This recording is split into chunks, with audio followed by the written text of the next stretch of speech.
அது கரெக்ட் தான். இப்ப வெளிச்சமா இருக்கு. வாழ்க வளமுடன். நான் வாழ்கமா. இன்னொரு லைட்ட போட்டுட்டேன். வேற என்ன? அவ்வளவுதான். பின்னாடி லைட் போடக்கூடாதுப்பா, முன்னாடி லைட் இருக்கணும். அவ்வளவுதான். முன்னாடி ஒரு லைட் இருக்கு, பின்னாடி ஒரு லைட் இருக்கு. 2 லைட்டா போட்டு ஆனந்தமா இருக்கு. இது எனக்கு தெரியாது. இதெல்லாம் சொல்லி கொடுத்தது யாரு தெரியுமா? Managing director of Tamil TV, Tamil American TV. அதுதான். நானும் இது மாதிரிதான் இருப்பேன். ராத்திரி 10 மணிக்கு மேலதான் நான் வருவேன். ஏன்னா சோபால உட்கார்ந்து இருப்பேன். போனை ஆட்டிக்கிட்டே இருப்பேன். போனை ஆடாம வையி, இது வையின்னு. அப்புறம் அவரோட சேர்ந்து எம்ஓஇ போட்டு அவருடைய கையெழுத்தோட 10,000 பேருக்கு சர்டிபிகேட் கொடுத்துருக்கேன். பாரு எப்படி. அவர் அதுல இருந்து வெளியே வந்துட்டாரு. தமிழ் அமெரிக்க டிவில இருந்து வெளியே வந்து முத்தமிழ் அமெரிக்க டிவின்னு வச்சிருக்காரு. உதயநேசன்கிற டாக்டர். அவரும் நானும் கையெழுத்து போட்டு ஒரு 10,000 பேருக்கு சர்டிபிகேட் கொடுத்துருக்கிறோம். நீங்களும் அது மாதிரி வரலாம். பார்க்கலாம். பெருமாள் என்ன அனுகிரகம் பண்றாரோ அதுதான். ஆமா.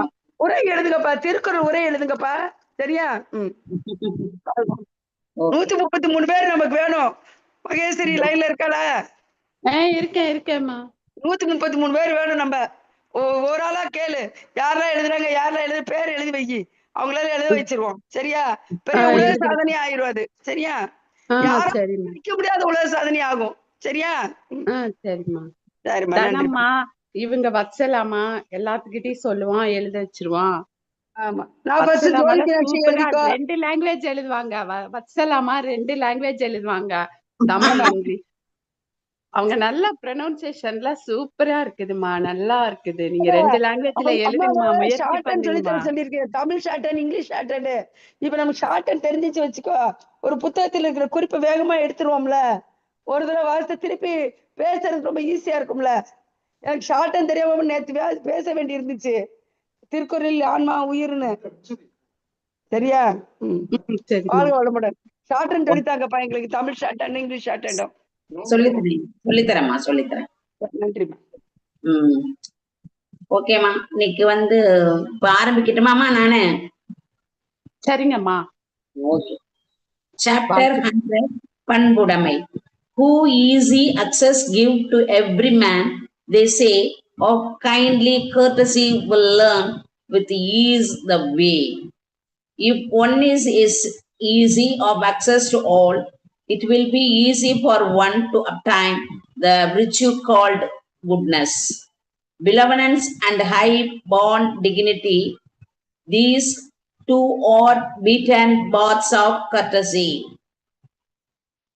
Affectionateness and birth in a good family, these two constitute what is called a proper behavior to all. Men are not one because their members seem alike to outward view, simulate of kinder quality make likeness true. Resemblance of bodies is no resemblance of souls. True resemblance is the resemblance of the qualities and that attract.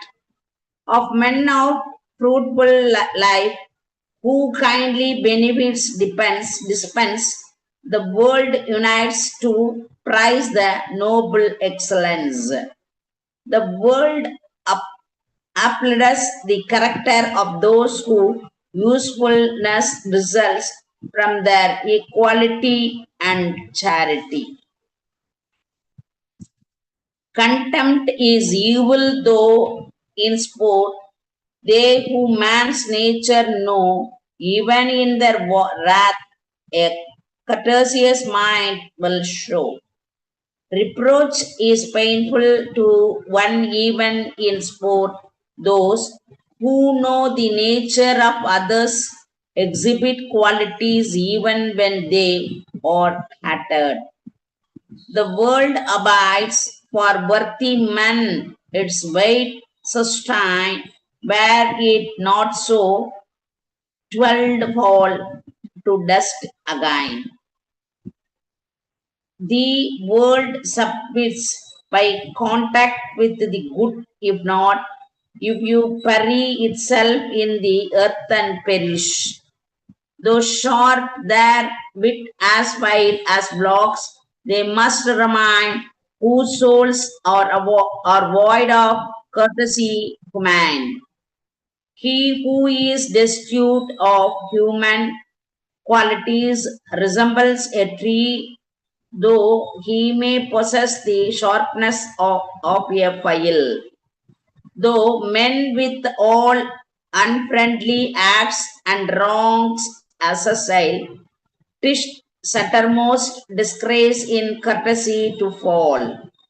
It is wrong not to exhibit qualities even towards those who, bearing no friendship, do only what is hurtful. To him who knows not how to smile in kindly mirth, darkness is in daytime, broods over all the vast and mighty earth. To those who cannot rejoice, the wide world is buried darkness even in daylight. Like sweet milk stored, because in filthy vessel poured in is ample wealth in churlish man's unopened coffers stored.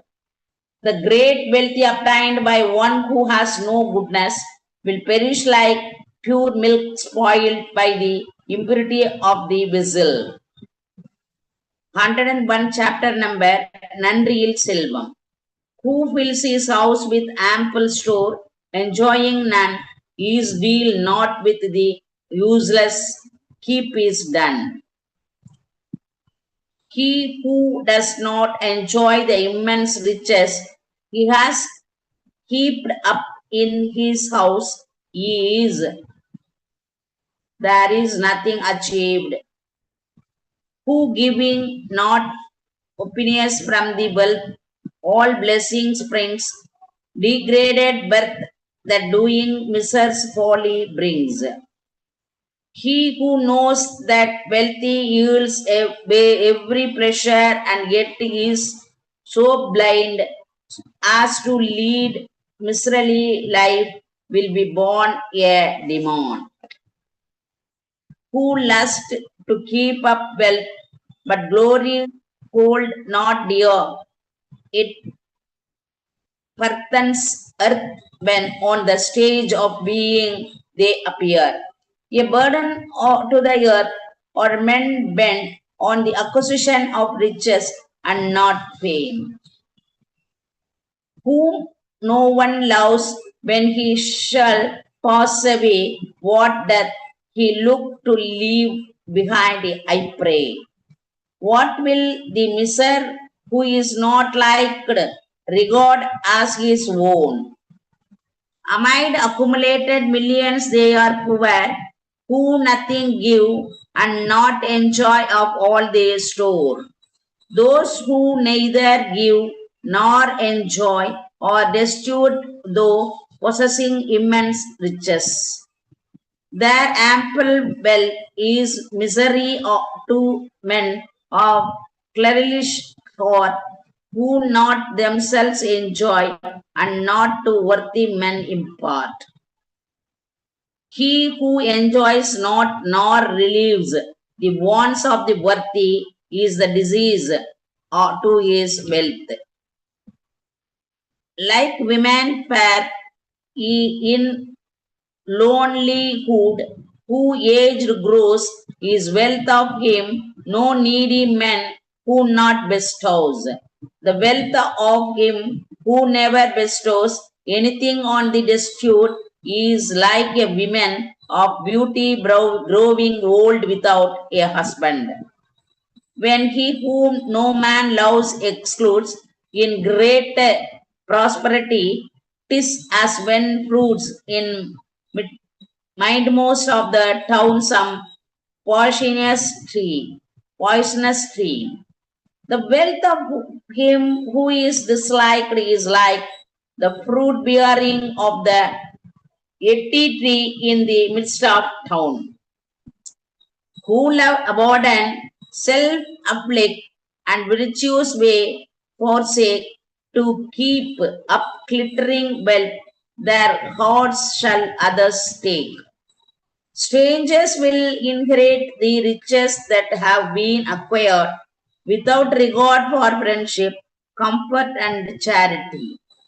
'Tis as when rain put in the heaven grows day, when generous wealthy man endures brief poverty. The short-lived poverty of those who are noble and rich is like the clouds becoming poor. 102 chapter number non-udamai. To string abashed from evil deed is generous shame. Other is that of pride, proud one of virtuous pain. True modesty is the pure deeds. All other modesty is the bashfulness of virtuous males. Food, clothing, and other things alike, all beings own by sense of shame, the excellence of men is known. Food, clothing, and the like are common to all men, but modesty is peculiar to the good.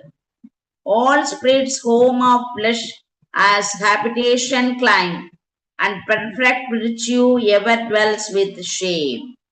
As the body is the abode of the spirit, so the excellence of the modesty is the abode of perfection. And is not shame an ornament to men of dignity, without its step of stately pride is piteous thing to see. Is not the modesty armed of the noble? Without it, their fortnightness would be a pain. As form of virtue shame by all the world, the men are unknown who feel ashamed for others, guilt as for his own. The world records as the abode of modesty him who fear his own and others' guilt. Unless the hedge of shame inviolate remain, for men of lofty soul the earth vast realms no charms retain. The great make modesty their barrier and not the wide world. The men of modest soul for shame would life an offering make, but never abandon vicious shame for life's dear sake.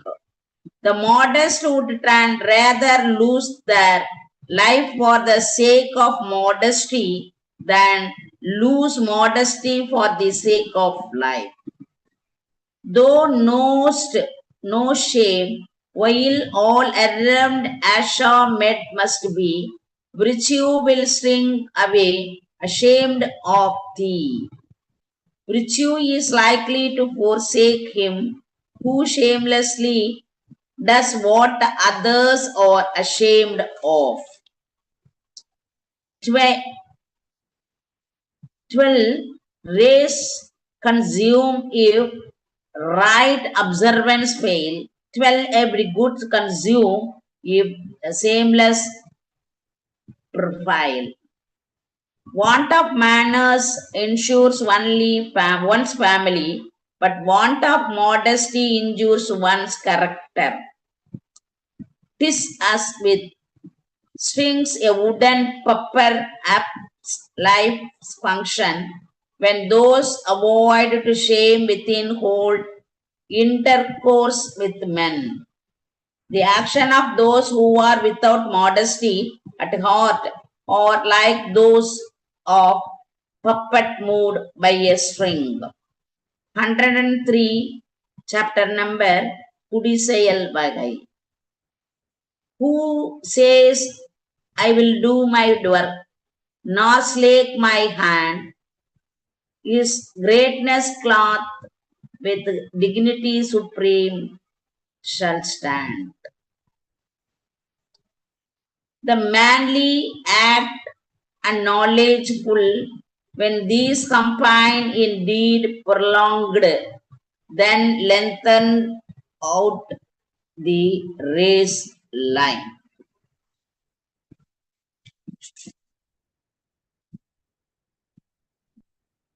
I will make my race renowned if man shall say, with best Shashint, the goddess leads the way. The deity will clothe itself and appear before him who resolves on rising his family, who labors for his race with unremitting pain, without a thought, spontaneously his and end will gain. Those who are prompt in the efforts need no deliberation. Such efforts will of themselves succeed. With blameless life, who seeks to build his race fame, the world shall circle him and kindred climb. People will eagerly seek the friendship of the prosperous whose soul, who has raised his family without full means. Of riches mindless, the world affords the prize to him who gives his powers the house from which he sprang to rise. A man's true manless consists in making himself the head, the benefactor of his family. The featherless hero bears the burnt amid the warrior throng, amid his kindred, so the burden rests upon the strong. Like heroes in the battlefield, the burden is borne by those who are the most efficient in a family. Wait for no season when you would your house uprear, 12 perish if you wait spine or cold your honor dear.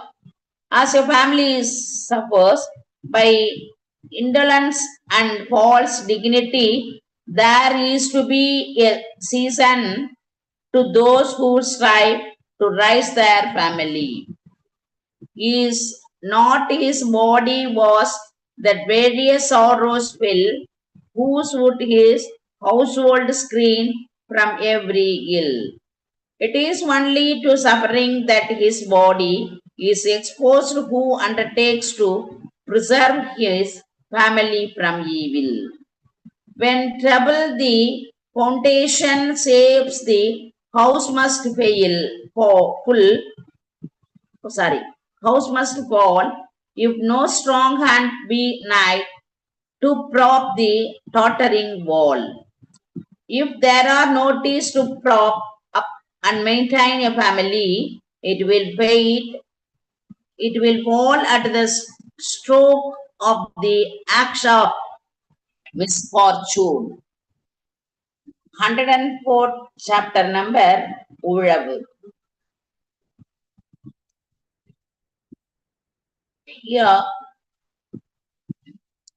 however, the world must follow still the bloodthirsty, though toilsome culture of the ground as noblest toil esteem. Agriculture, though laborious, is the most excellent for people, though they go about of various employment, have at last a resort of the former. The beggars are the linchpin of the world. They bear them up who other works perform, to weak it toils to share. Agriculture or the linchpin of the world, for they support all other workers who cannot be tool in the soil, who blackly eat their food, and they truly live the rest of to others bend subservient seating what they give. The alone live who live live who live by agriculture, all other lead a cringing dependent life. Over many a land, they will see their monstrous region, who fields are shaded by the waving grain. Patriotic farmers desire to bring all other states under the control of their own king.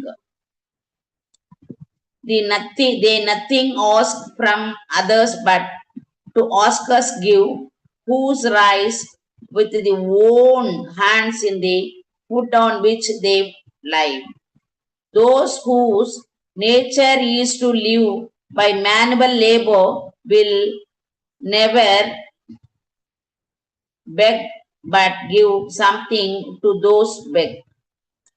For those who live left, what all men love, no place is found when they will fold and hands remain who still in the ground. If the former hands are slackened, even the ascetic state will fail.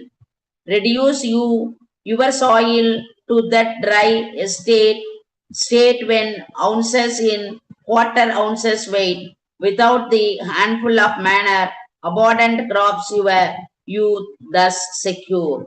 If the land is tired so as to reduce the ones of the earth up to a quarter, it will grow plenty even without a handful manure. The to cast endure is better than to plow. Weed will to God is more than watering now. Manuring is better than blowing. After weeding, watching is better than watering. Whose when master from the field aloof hath stood, then hand will slug knife with an angry mood. If the owner does not attend to his cultivation, his land will behave like an angry wife and yielded him to pleasure. The earth than kind dame will love to see men seated ideal poverty, bleeding poverty. The mediation earth will laugh at the slight of those who bleed poverty and lead to file.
114th chapter, நானுறுத்து துறவு உரைத்தல்.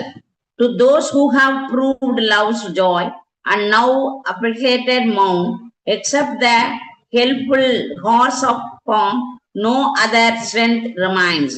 To those who, after enjoyment of the sexual pleasure, suffer, there is no help to so efficient as the Plamara horse. My body and my soul that can no more endure with lay the reserve aside and mountain the horse of palm. Having got rid of shame, the suffering body and soul save themselves on the Plamra horse. I once retained reserve and seemly mainless. Today I not possess but lover's horse of palm. Modesty and mainless were once my own. Now my own is the Plamra horse that is ridden by the lustful. Love's rushing tide will weep away the trap of seemly manless and shame combined. The raft of the modesty of manless is as cried up by the strong current of lust. The maid that slenders armlet wears, like flowers entwined, has bought me horse of the palm and banks of the events. She with the small garland like bracelets has given me the Palmyra horse and the sorrow that is endured at light. Of climbing horse of palm in midnight hour, I think my eyes no response for that same simple maid. Mine eyes will not lose in sleep on your mistress' account. Even at night I think of maintaining and Plamra horse. There is not of greater worth than woman's long enduring soul, who vexed by love, like ocean waves, climbs not the horse of flame. There is nothing so noble as the womanly nature that would not ride the Plamara horse, though blunged a sea of lust. In virtue hard to move, yet every tender, two or we, love's deems not so, would rend the bill and court publicity. Even the lust transgresses in its secrecy and appears in public, forgetting that they are too caste and liberal. There is no one knows my heart, so say my love, and thus in public ways, perturbed will rue. My lust feeling that is not known by all, reels confused in the streets. Before my eyes and foolish make a mock of you, because they never endure the banks I now must drive. Even strangers lot, so as to be seen by us, for have not suffered. 115th chapter, Alar Arivuruttal. By this same rumors rise, my precious life stands fast. Good fortune grant, the many known is this not. My precious life is saved by the rise of new rumor, and this, to my good luck, no others are aware of. The village hath to us this rumors given, that makes her mine, unbeating all the rareness of the maid with floor like inine, not knowing the value of her whose eyes are like flowers, this town has got up a rumor about me. The rumor spread within the town. Is it not gain to me? It is as though that were obtained that may not be.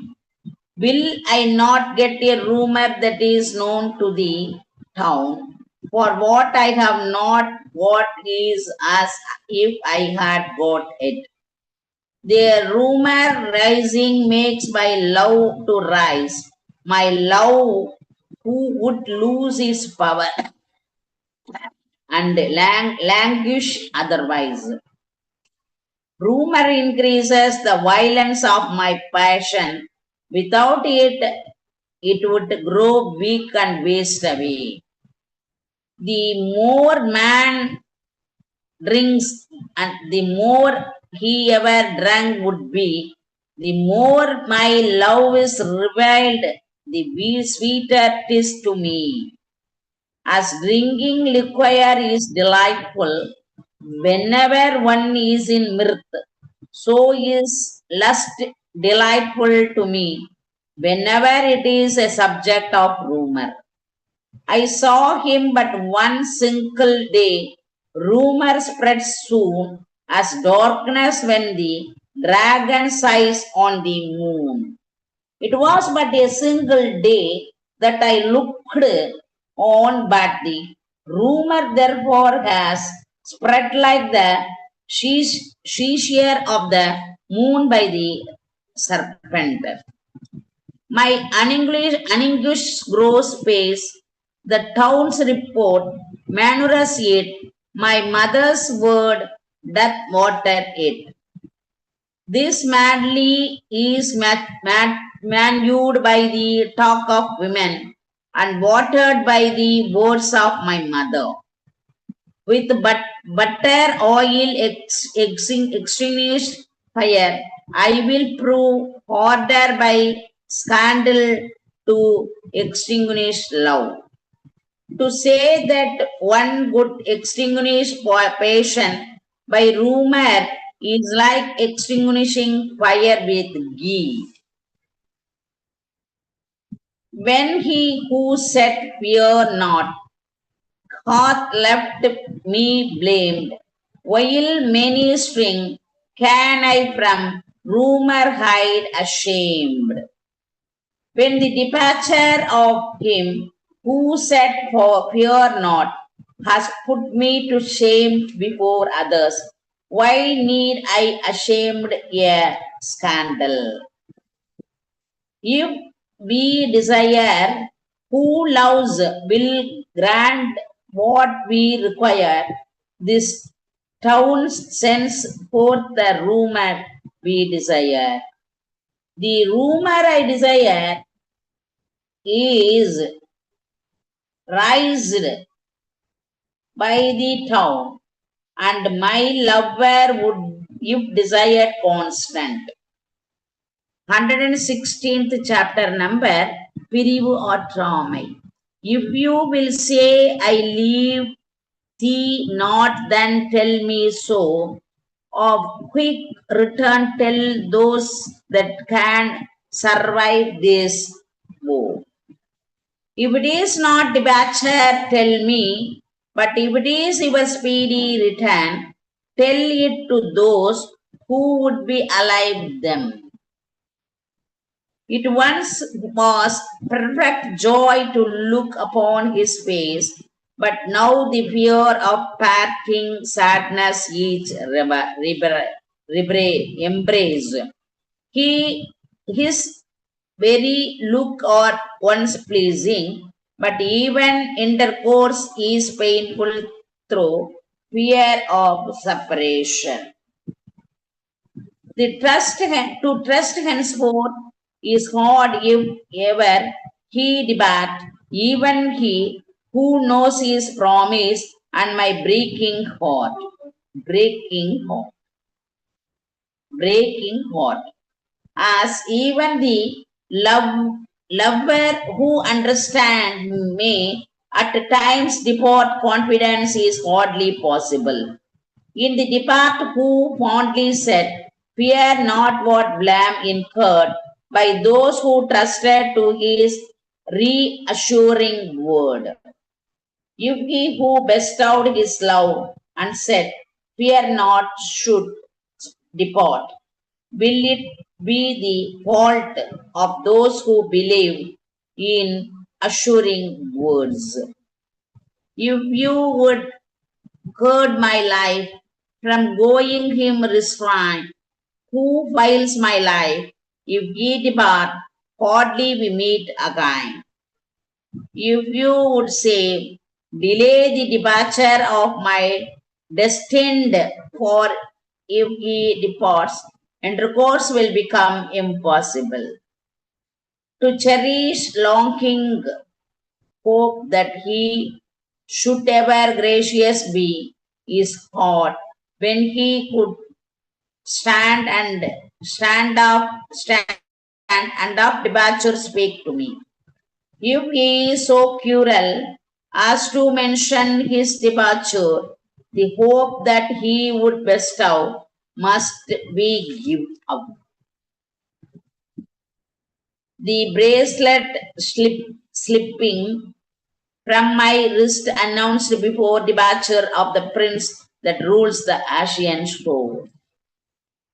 Do not the rings that begin to slide down by fingers forebode the separation of my Lord. 'Tis said to someone in the town where no kind kinsman dwell. 'Tis sadder still to bid a friend beloved farewell. Painful is it to live in a friendless town, but far more painful is it to part from one's lover. Fire burns the hands that touch, but smart of love will burn in hearts that far away remove. Fire burns with touch, but like the sickness of love, can it also burn when removed? Sorrow, sadness makes us straining, driving so distress away, separation uncomplaining, many here with the livelong day. As if there were many indeed that can constant to the impossible, kill their pain, endure separation, and yet continue to live afterwards. 117th chapter படர்மெலிந்து இரங்கல். I would my pain concede, but see it surging swells as streams to those that draw from overspringing wells. I would hide the pain from others, but it swells like a spring to those who drain it. I cannot hide this pain of mine, its shame restrain, when I would tell it out to him who caused by pains. I cannot conceal this pain, nor can I relate it without shame to him who has caused it. My soul, like porter's pole, within my varied frame, sustains of twofold burden, poised of love and shame. Lust and shame, with my soul for their shoulder pole, balance themselves on a body that cannot bear them. A sea of love, 'tis true, I see stretched out before, but not the trusty bark that waves to yonder shore. There is indeed a flood of lust, but there is no raft of safety to cross it with. Who work as oh in friendships, trustful hover, what will they prove when angry tempts lower? He who can produce sorrow from friendship, what can What can he not bring forth out of enmity? A happy love sea of joy, but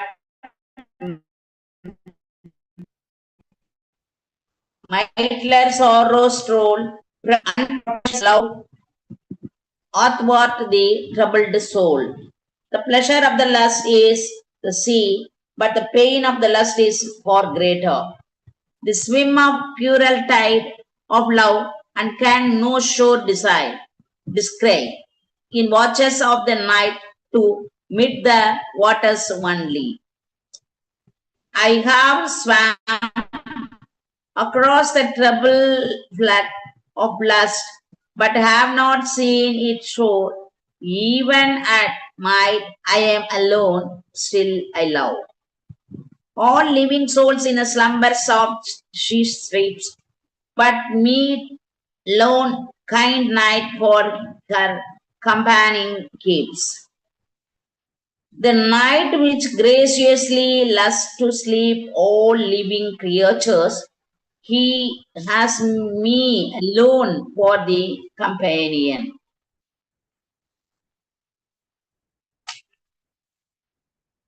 More cruel than the cruelty of him, the cruel one in these sad times or enlightening hours of night I watch alone.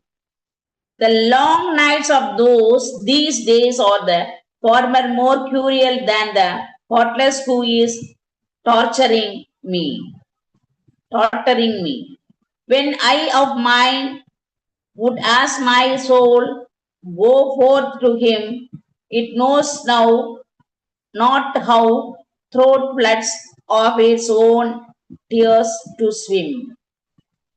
Would mine eyes travel like my thoughts to the board? They would not swim in this flood of tears. Chapter number 118, Kan Viduppadidal. They showed me him, and then my endless pain I saw why when so should weeping eyes complain. As the incurable malady has been caused by my eyes, which showed to me, with should they now weep for. How glancing eyes that rash unbeating looked that day, with sorrow measureless or bursting now away. The dyed eyes looked without foresight. Who should they now endure sorrow without feeling sharply? Aching, let those exhaust their strain, that melting that they has on him. The ices that became tender and gazed intently on him, may they suffer so much as to dry up the fountain of their tears. Who loved me once, all on loving now doth here remain. Not seeing him, my eye no rest can gain. He is indeed here who loved me with his lips, but not with his heart. But mine eyes suffer from not seeing him. When he comes not, all slumber flies, no sleep when he is there. Thus every way my eyes have troubles hard to bear. When he is away, they do not sleep. When he is present, they do not sleep. In their case, mine eyes endure unbearable agony. It is not hard for all the town the knowledge to obtain when Isis as mine, like beaten ramparts make my street plain. It is not difficult for the people of this place to understand the secret of those whose eyes, like mine, are as it were beaten drums. 119 chapter number Pasapuru Paruvaral. I willed my lover absent should remain, of pinking slicky hue to whom shall I complain? I who consented to the absence of the loving Lord, to whom can I relate the fact of my having turned a sorrow? He gave this strictly, who thus proudly speaks, then climbs and all my frame in chariot makes. Salnos as I, if proud of having been caused by him, would now ride on my person. Of complaints and shame he me prefit, while pain and sickly view in incompetence he left. He has taken away my beauty and modesty and given me instead disease and sallowness. I meditate his words, his worth in theme of all I say. This sticky hue is false that would my trust betray. I think and what I speak about is but his excellence. Still is there salvances, and this is deceitful. My lover went forth to Rome, this pallor of my prey express his place at home. Just as my lover departed then, did not sallowness spread here on my person, or darkness waits till lamp expires to fill the place. This pallor waits till I enjoy no more my Lord's embrace. Just as darkness waits for the failing light, so does Salvanesis wait for the laxity of my husband's intercourse. I lay in his embrace, I turned unwittingly, forthwith this due, as so might grasp it came on me. I, who was in close embarrass, just turned aside, and the moment I did so, solences came on me like something to be seized out on me because I pined. They cast a slur, but no one I says he first deserted her. Besides those who say she has turned sallow, there are none who say he has forsaken her. Well, let me pray as now by sicklied over with pain, if he who own my heart sense in good estate remain. If he is clear of guilt who has conciliated me, let my body suffer its due and turn sallow. 'Tis well though men deride me for my sickly hue of pain, if they from calling is unkind, who own my love refrain. It would be good to be said to me that I have turned sallow, if friends do not reproach with unkindness him who pleased me. 120 chapter number Tanipadar Migudi. The bliss to be loved by those they love who gains of love the stolenness, lusciousness fruit obtains. The women who are beloved by the whom they love have not got the stoneless fruit of sexual delight. As heaven on living men showers blessing from above, is tender grace by lovers shown to those they love. The bestowal of love by the beloved on those who love them is like the raining on those who live by it. Who love and are beloved to them alone, belongings to boost we have made life is very choice our own. The pride that says we shall live suits only those who are loved by their beloved, that is husbands. Those well beloved will luckless prove unless beloved by those they love. Even those who are esteemed or divide of excellence, if they are not loved by their beloved. From him I love to me, what gain can be, unless as I love him, he loved me. He who is beloved by me, what will he do to me if I am not beloved by him? Love on one side is bad, like balance load by ported bone. Love on both sides is good.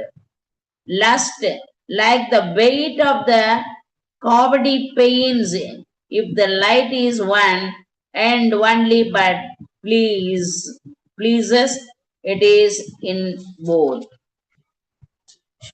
While common rushes straight on a alone, it is all my pain and wasting grief unknown. Would not who abides and contents in one party witness the pain and sorrow?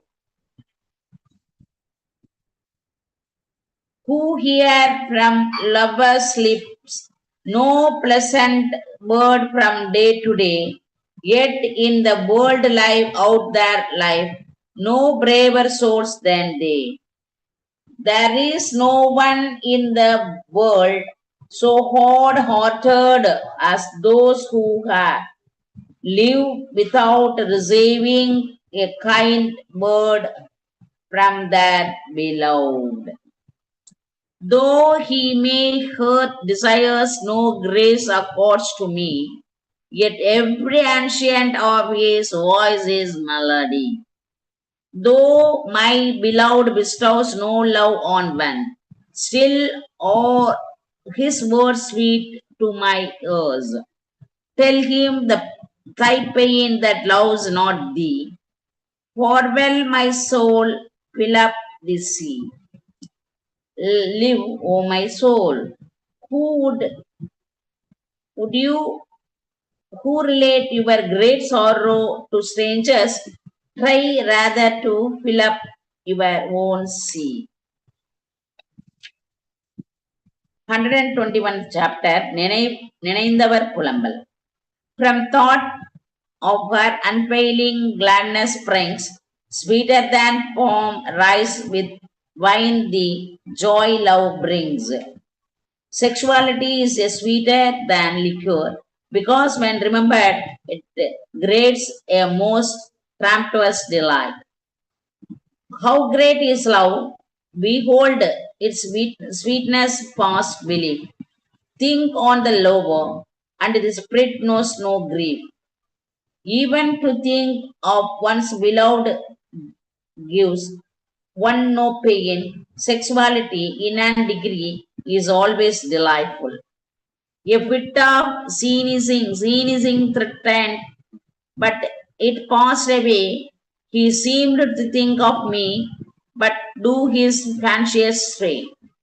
I feel as I am going to scenes by do not, and my beloved is about to think but does not. Have I a place within his heart? From mine alls he never doth depart.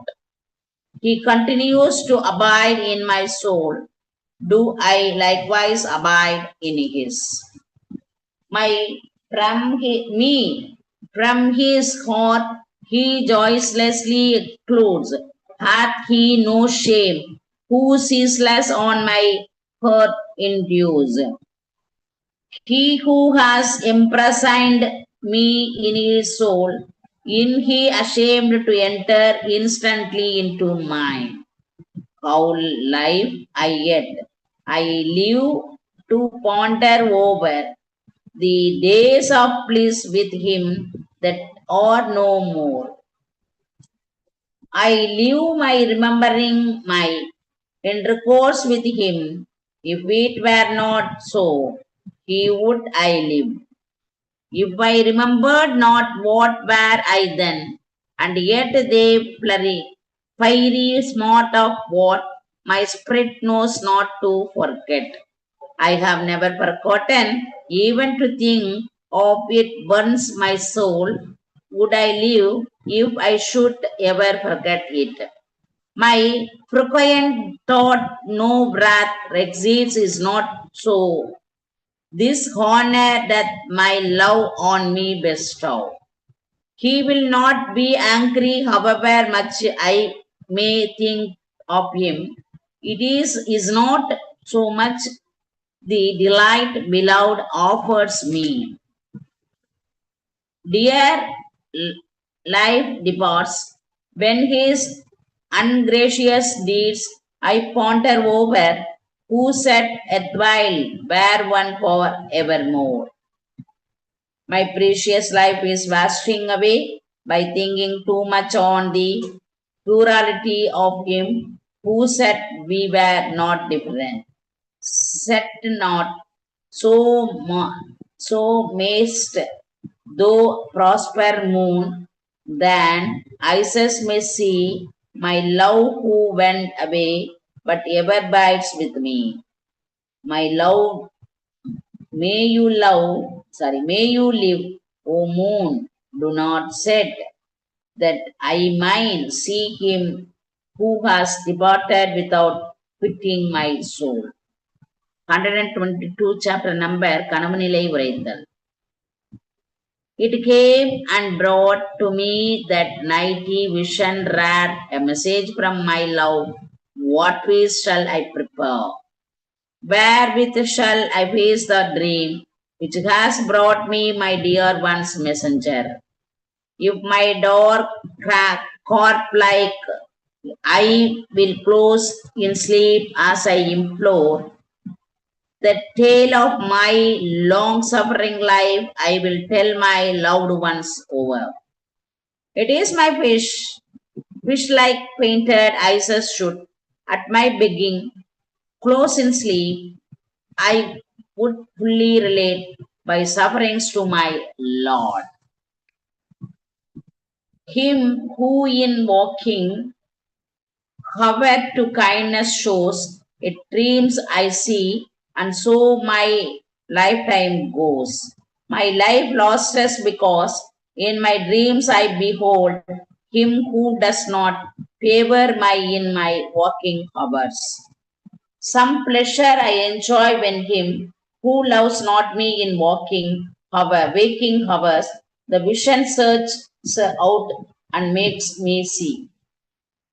There is pleasure in my dream because in it I seek and obtain him who does not visit me in my wakefulness. As what I then beheld in waking hour was great, so pleasant dreams in hour of sleep by spirit greet. I saw him in my walking hours, and then it was pleasant. I see him just now in my dream, and is it pleasant? And if there were no waking hour, my love, in dreams would never from my side remove. Were there no such thing of wakefulness, my beloved in my dream would not depart from me. The cruel one in waking hour, who all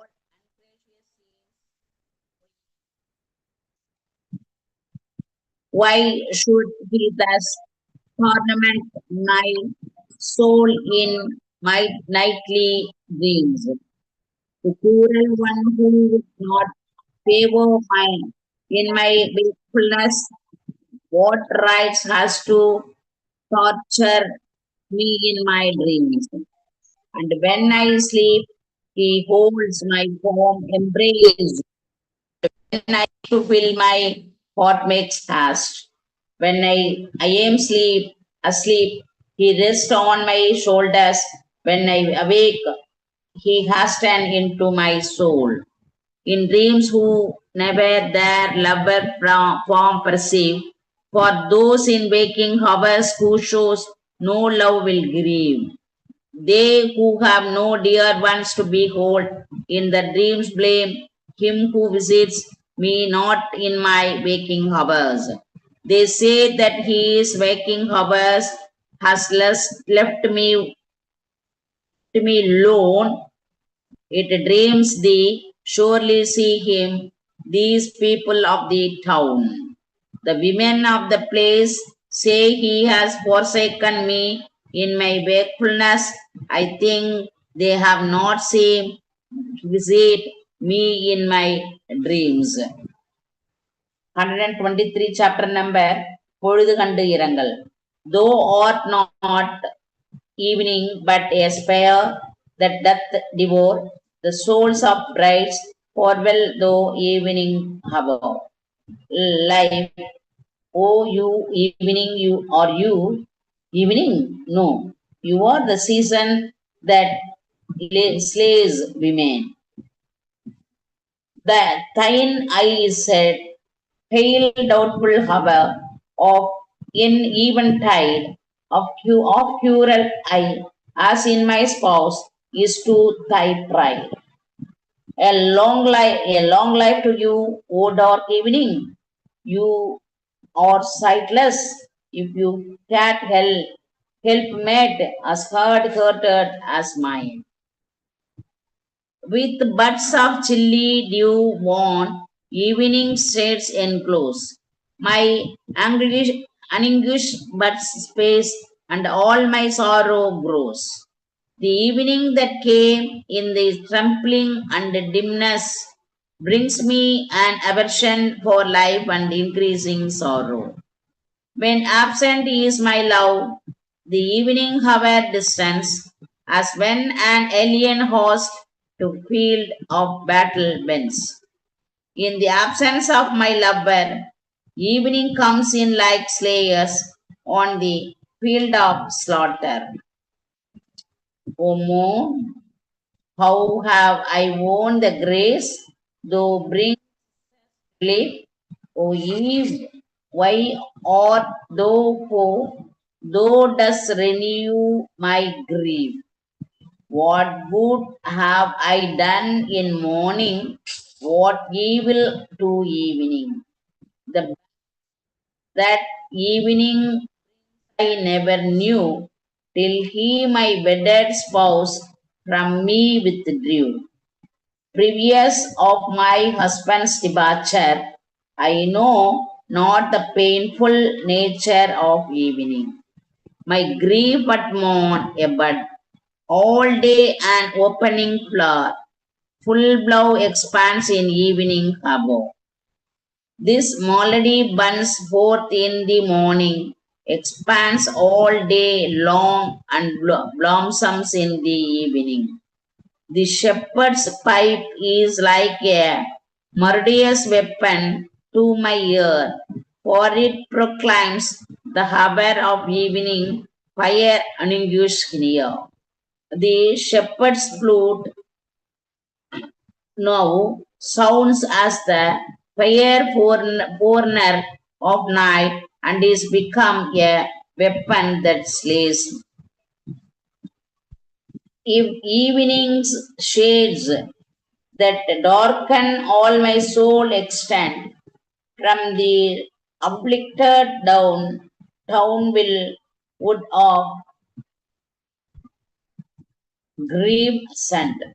When night comes on confusing mind, the town will lose its sense and be plucked in sorrow. This darkening eve, my darkling soul must perish utterly, remembering him who seeks for wealth but seeks not me. My unextinguished life is now lost in his bedeviling night at the thought of him who has the nature of wealth. 124th chapter number உறுப்பு நலன் அழிதல். Thine eyes grown dim or now ashamed the fragment flowers to see, thinking on him who wandering for leaves us in misery. While we endure the unbearable sorrow, your eyes weep for him who is born of fur and shun fragment flowers. The eye with sorrow wan, all wet with the dew of tears, as witness of the lover's lake of love appears. The discolored eyes that shed tears profusely seem to betray the unkindness of our beloved.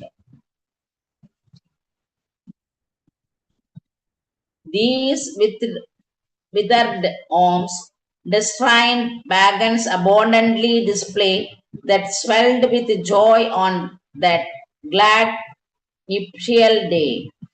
Nuptial day. The shoulders that swelled on the day of our union seemed to announce our separation clearly. When lover went, then faded all their wonted charms, and armless golden round slips up from these poor wasted arms. In the absence of your constant, your shoulders having lost their former beauty of fullness, your bracelets of pure gold have become loose. These wasted arms, the bracelet with their wanted beauty worn, the cruelty declared of that most cruel one. The bracelets and the shoulders from which he old beauty has faded relate to the quality of the pitiless one. I grieve this pain to me to hear him cruel chid, because the armlet from my wasted arms has slid. I am greatly pained to hear you call him a cruel man, just because your shoulders are reduced and your bracelets loosened. My heart say aught of glory wilt thou gain, if so that cruel one thou of thy wasted arms compline. Can you, O my soul, gain glory of relating to the cruel one on the clamor of my fading shoulders? One day the free for forever fervent pressure of embarrassing arms, I checked, grew on the forehead of the maid with golden armlet decked. When I once loosened the arms that were in embarrass, the forehead of the gold braceleted women turned sallow. As we embrace a breath of wind, found entrance there.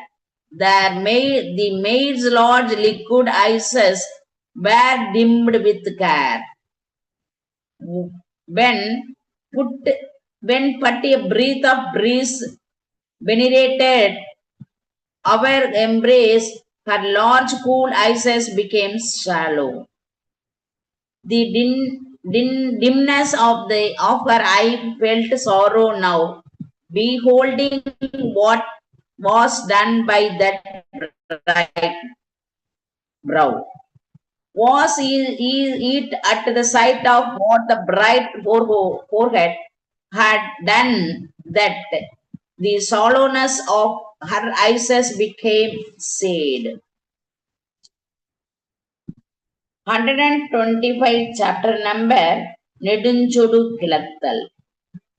My heart const, though not thinking of some medicine tell, not anyone to drive away this grief incurable. O my soul, will you not think and tell me some medicine, be it what it may, that can cure this incurable malady? Since he loves not thy smart, is wholly fair thee well my heart. May you love, O my soul, while he is without love, for you to suffer is fully. When comes of sitting here in pinning thought, O heart, he knows no pitying thought, the cause of all these wasting woes. O my soul, why remain and suffering thinking? They are no left thoughts in him who has caused you this disease of sorrow.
Chapter number 125th Nedunjodu Kilathal.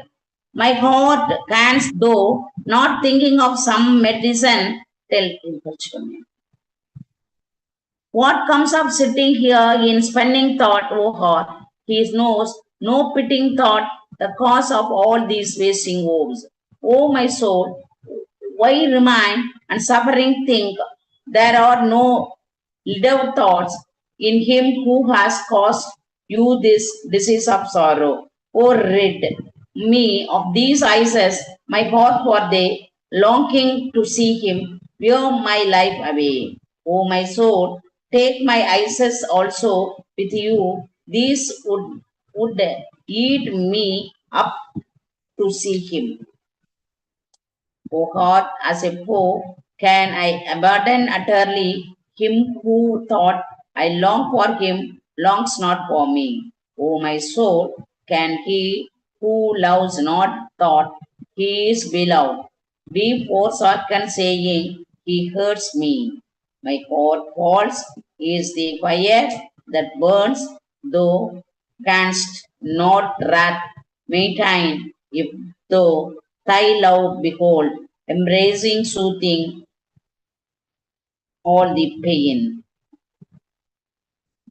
O my soul, when you see the Dear one who removed dislike by intercourse, you are displaced and continue to be so.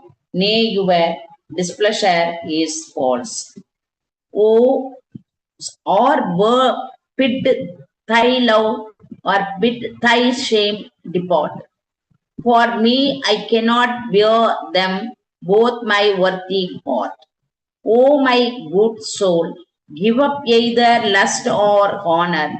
As for me, I can endure neither. Thou art be fooled, my heart, thou followest him who flees from thee, and still thou earning crest. He will nor pity show, nor love to me. You are a fool, O my soul, to go after my departed one, while you mourn that he is not kind enough to favor you. Oh my God, my lover lives within my mind, roaming, whom dost thou think to find?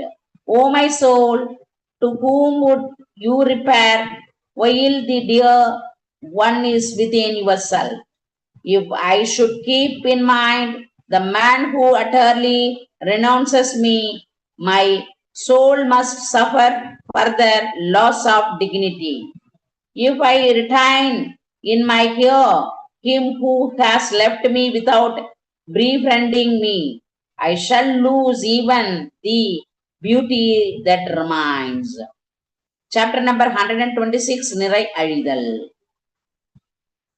Of womanly reserval love's acts breaks though the door, barred by the bolt of shame before. The acts of the lust can break the door of chastity, which is bottled with the bolt of modesty. What men call love is the one thing of merciless power. It gives me soul no rest, even in the midnight hour. Even at the midnight is my mind worried by lust, and this one thing also is without mercy. I would my love conceal, but like a seal, it shows self and gives no branding sign. I would conceal my lust, but at last it yields not to my will, but break out like a seal.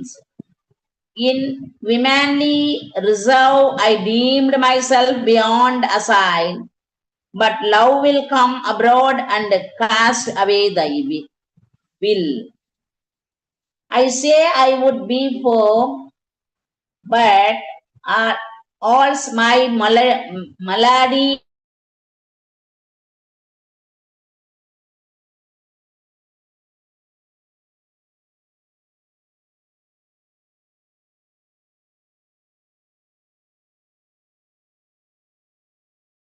can never know. The dignity that would not go after the absent lover is not known to those who are stricken by love. My grief, how full of grace, I pray you see. It seeks to follow him that hath me. The sorrow I have entered by desiring to go after my absent. However, in what way, it is excellent.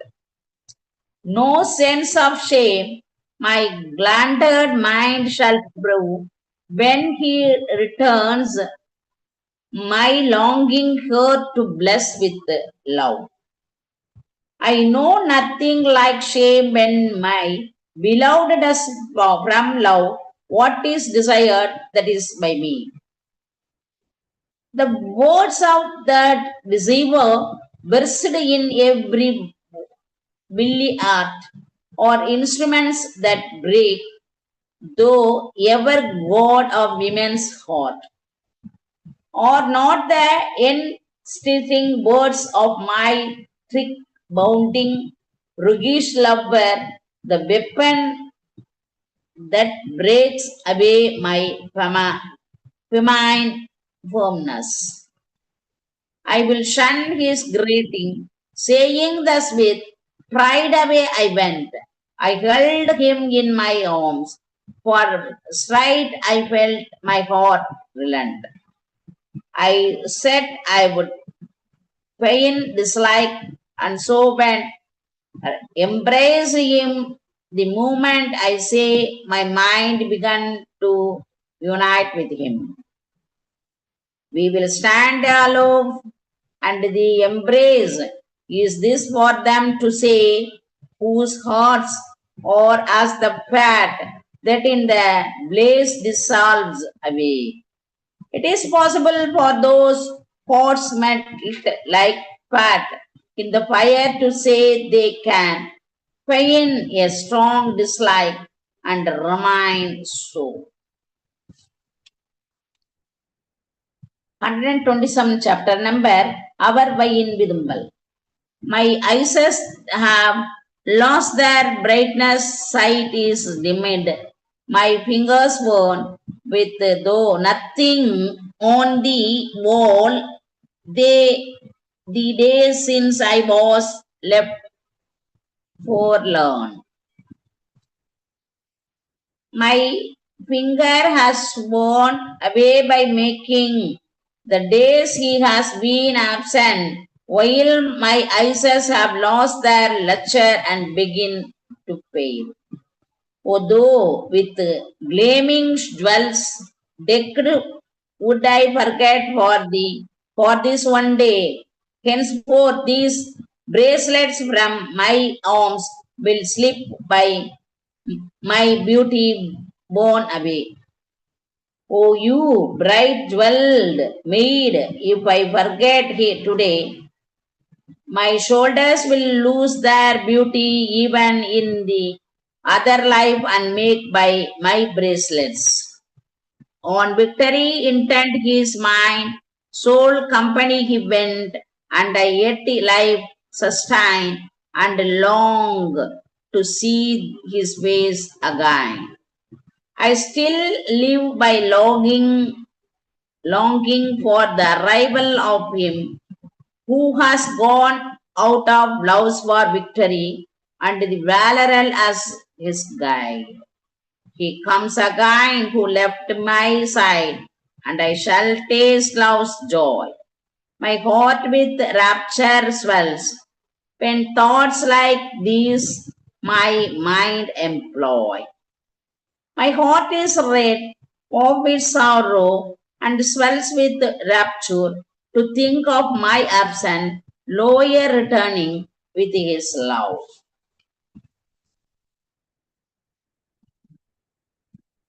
Oh, let me see my pose again and sail these longing eyes that instant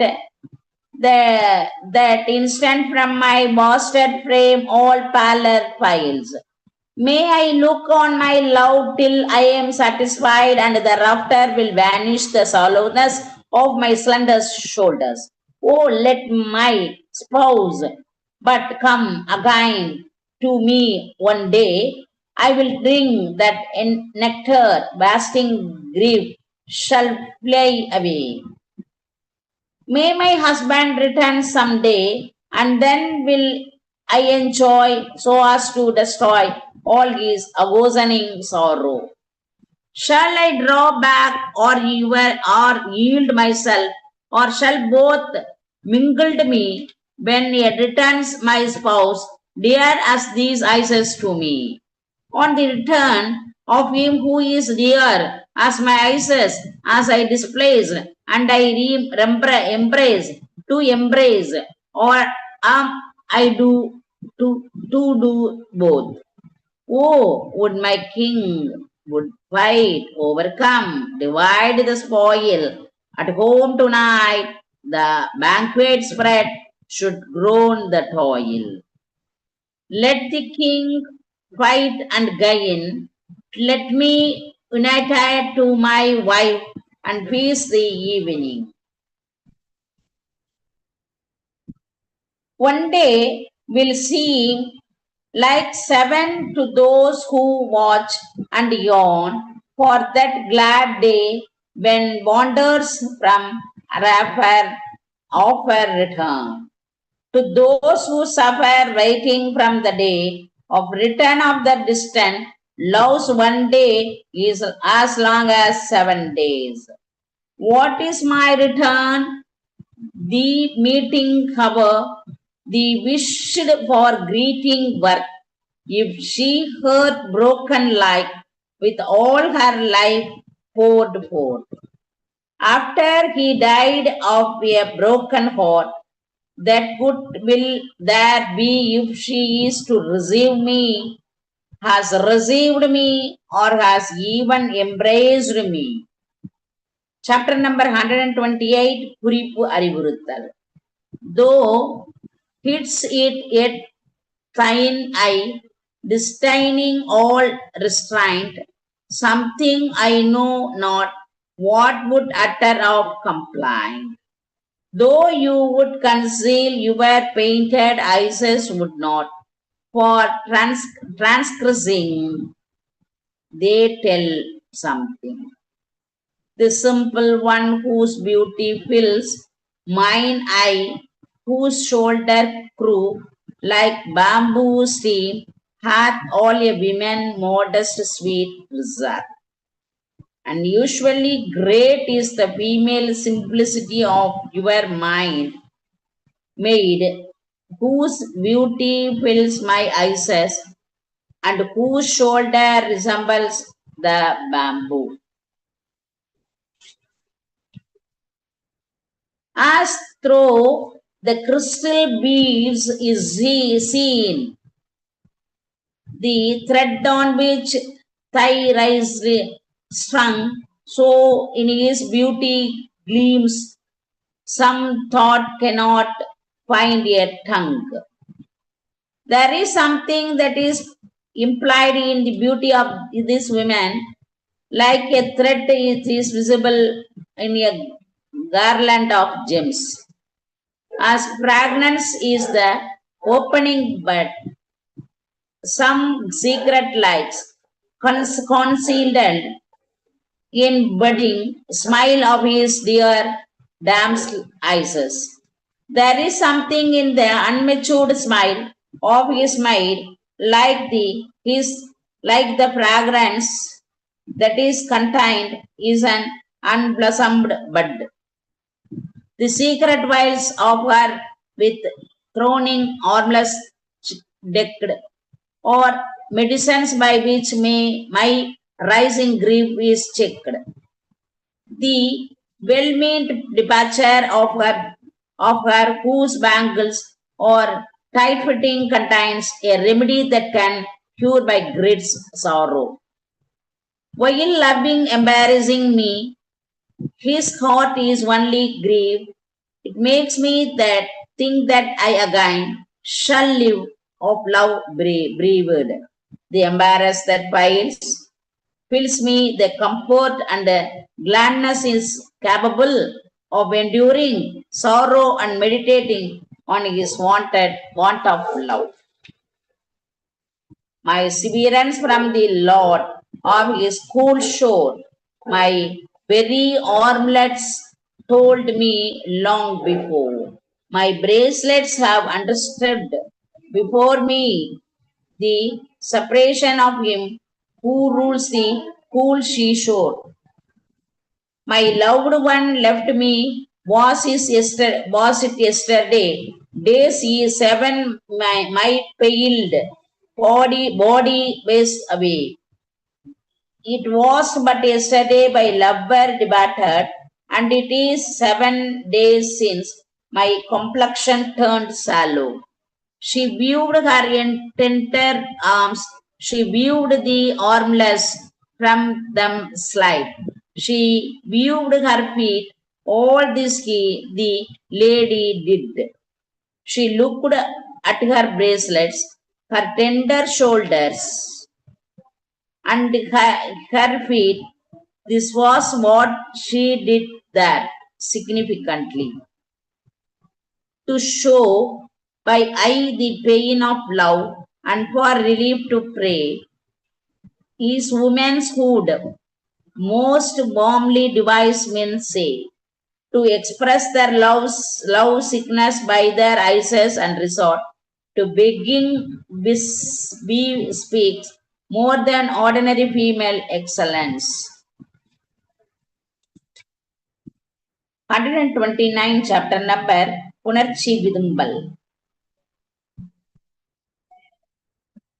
Gladness at the throat, rejoicing at the sight. No palm tree wine, but love yields such delight.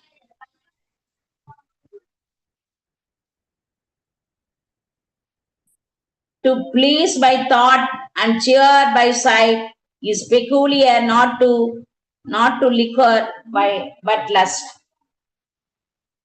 When a plumera tall, fullness of perfect love we gain, distress can find no place, small as the millet grain.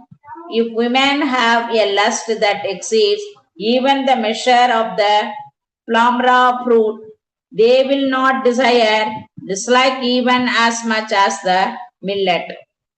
Although he will give only law, he slightly value me. My heart knows no repose unless my Lord I see.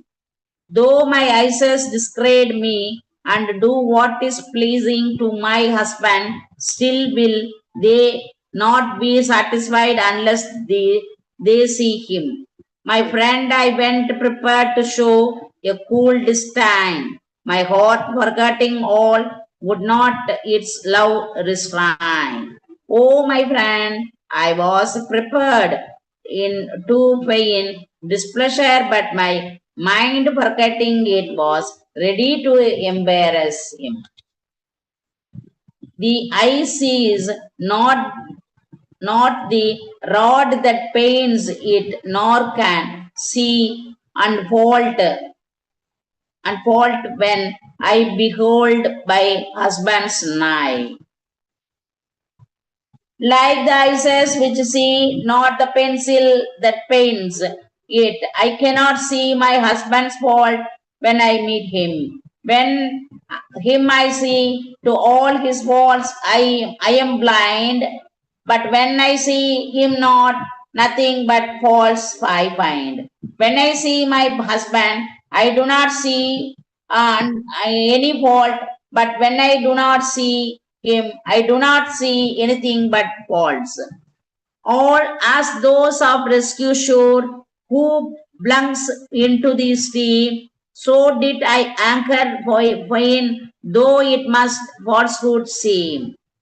Like those who leap into a stream which they know will carry them off, why should a wife feign dislike which she knows cannot hold our long? Though shameful ill it were, dears is the palm tree wine to Darkhart's radiator, so to me that breast of thine. Oh, you on rogue, your breast is to me with liquor, is to those who rejoice in it, though it only gives them an unpleasant disgrace. Love is tender as an opening flower in season dew. To gain the perfect bliss in rapture knows to view. Sexual delight is more delicate than a flower, and few are those who understand its real nature. Here I, as I drew nigh one day with anger shown by love overpowered, the tenderness surpassed my own. She once feigned dislike in her eyes, but the warmth of the embrace exceeded my own. 130 chapter number Nedunchodu Pulattal. You see his heart, is it his alone? O heart, why not be all my own? O my soul, although you have seen how his soul stands by him, how his deeds do not stand by me. 'Tis plain, my heart, that he is estranged from thee. Why go to him as thought he were not enemy? O my soul, although you have known him too, who does not love me, still do you go to him, saying he will not be pleased. The renewed have no friends. They say, and so my heart to follow him at the desire from me, thou dost depart. O my soul, do you follow him at pleasure under the belief that the renewed have no friends? See, though we first show offended bride, and then submit, I bade. Henceforth, such counsel, who will share with thee my heart? O my soul, you would not find them sluggy and then enjoy? Who then would in future constantly you about such things? I fear I shall not gain. I fear to lose him when I gain, and thus my heart endures unceasing pain. My soul fears when it is without him. It also fears when it is with him. It is subject to instant sorrow. My heart consumes me when I ponder alone, and all my lovers' cruelty bemoan. My mind has been in order to eat me up. Whenever I think to him is my solitude.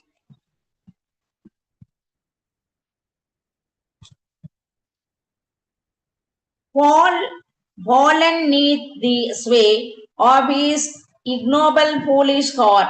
When will not him forget? I have forgotten shame. I have even forgotten my modesty, having been caught in my foolish mind, which is not dignified enough to forget him. If I contemn him, then disgrace awaits me evermore. My soul that seeks to live his virtues numbers over. My soul which slings to life think only of his gain in the belief that it would be disgraceful for it to despite him. And who will aid me in my hour of grief? If my own hurt comes not to my relief, who would help me out of one's distress when one own soul refuses help to one? A reply is unfriendliness by aliens shown when our own heart itself is not our own. It is hardly possible for strangers to behave like relations when one's own soul acts like a stranger. Chapter number 131, Pulavi. Be still, reserve declined his proffered love. A little while is sore, distress we will prove. Let us witness a while his near suffering, just for pain dislikes and embrace him not. A cool reserve is like a salt that season well the mess. Too long maintained, dislike is salt excess. A little dislike is like salt in proportion to prolong it a little is like salt a little too much. 'Tis keeping grieves on those whose hearts are grieved, to leave the grieving one without a fond embrace. For men not to embrace those who have pained is like torturing those already in agony. To use no kind consolating or when lover grieves is cutting out the root of tender widening plant that droops. Not to reconcile those who have feigned dislike is like cutting a faded creeper at its root.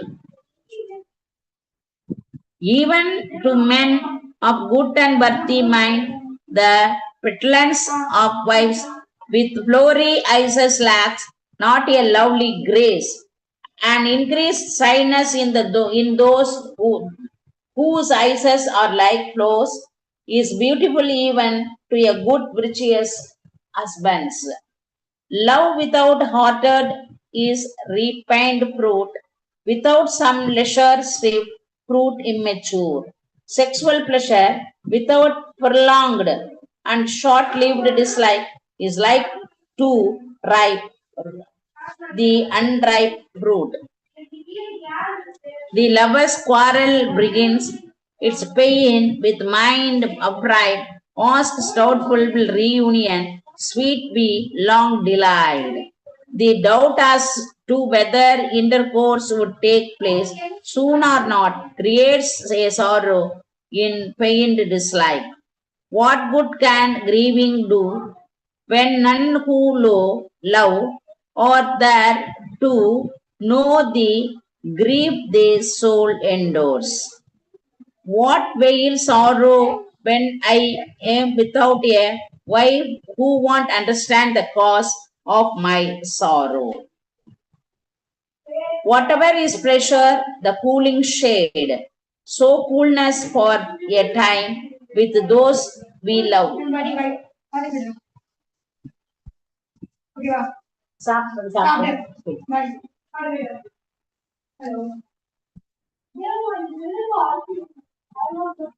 Like whatever in the shade, dislike a delicious only in those who love.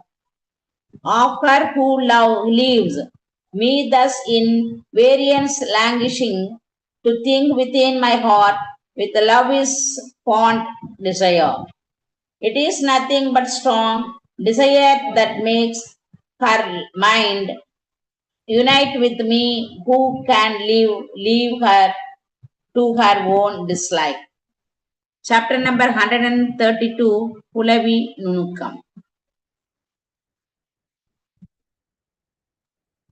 From the regard, all womankind enjoys an equal grace.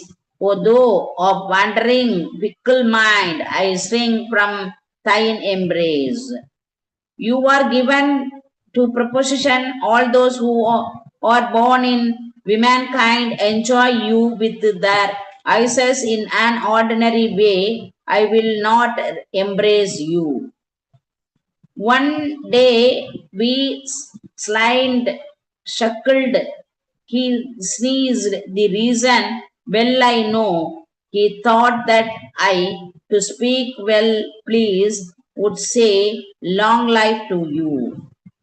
When I continued to be sluggy, he sees and thought I would wish him a long life. I wreathed with the flowers. One day, my bro, the angry tempest lawyer, since Christ, pray for what women now do you put on your flowers? Even if I were adorned with a garland of branch flowers, she would say, I did so to sow it to another woman. I love you more than all beside. It was thus I gently spoke. What all, she instant cried, and all her anger woke. When I said I loved her more than any other woman, she said, more than others, you more than others, and remained sluggy. While here I live you not. I said to calm her fears. She cried there, then I read your though, and straightened dissolved in tears. When I said I would never part from her in his life, his eyes will filled with tears. Each day I called to mind your charms. Oh, then you had forgot. She cried, and then her opened arms forthwith embraced me not. When I said I had remembered her, she said I had forgotten her, and relaxing her embrace, began to fall in dislike. She hailed me when I ceased. One day, but straightened with anger ceased. She cried, who was the woman, pray, thinking to of whom you sneezed?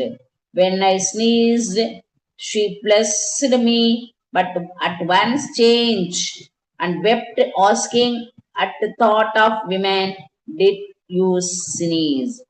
And so next time I checked my sneeze, she forth wept and cried, that is that women difficult to please, you thought me you'd hide. When I suppressed the sneezing, she wept seeing, I suppose you to guide from me, your own people remembrance of you. I then began to soothe and coax. To calm her jealous mind, I see quite she to other folks how you are wondrous kind. Even when I try to remove his dislike, she is displeased and says, this is the way you behave towards. I silent said, but thought the more and gazed on her. Then she cried, while thus you eye me over, tell me whose form you see. Even I look on her contemplating, she is played and says, with those thought have you looked on my person. 133 chapter number Udal Vagai. Although there be no fault in him, the sweetness of his love hath power in me a fretful jealousy to move. Although my husband is free from defects, the way in which he embraces me is such as to make me pigeon dislike. My anger behind gives but a little pain, and when affection drops, it makes it bloom again. His love will increase, though it may fade through the short-lived distress caused by dislike. Is there a pills of any world more utterly divine than coyness gives when hearts as earth and water join? There is a celestial land that can please like the feigned dislike of those whose unions resembles that of earth and water. Within the anger find that clues, love style doth bind, a weapon lurks, which quite breaks down my mind. In prolonged dislike after an embrace there is a weapon that can break my heart.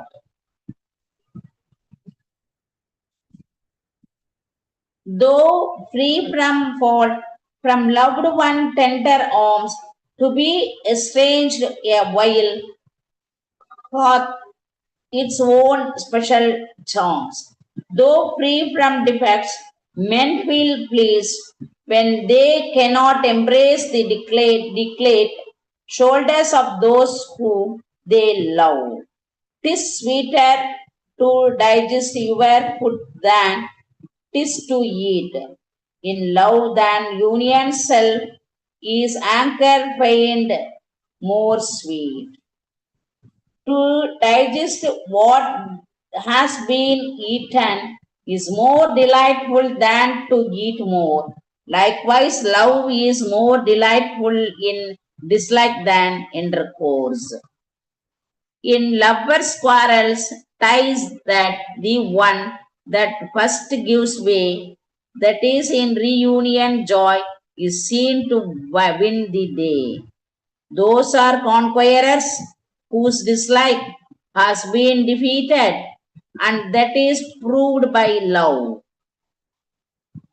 And shall we ever more the sweetness know of what of that embrace with dew brow to which regained anchor lent its piquant grace?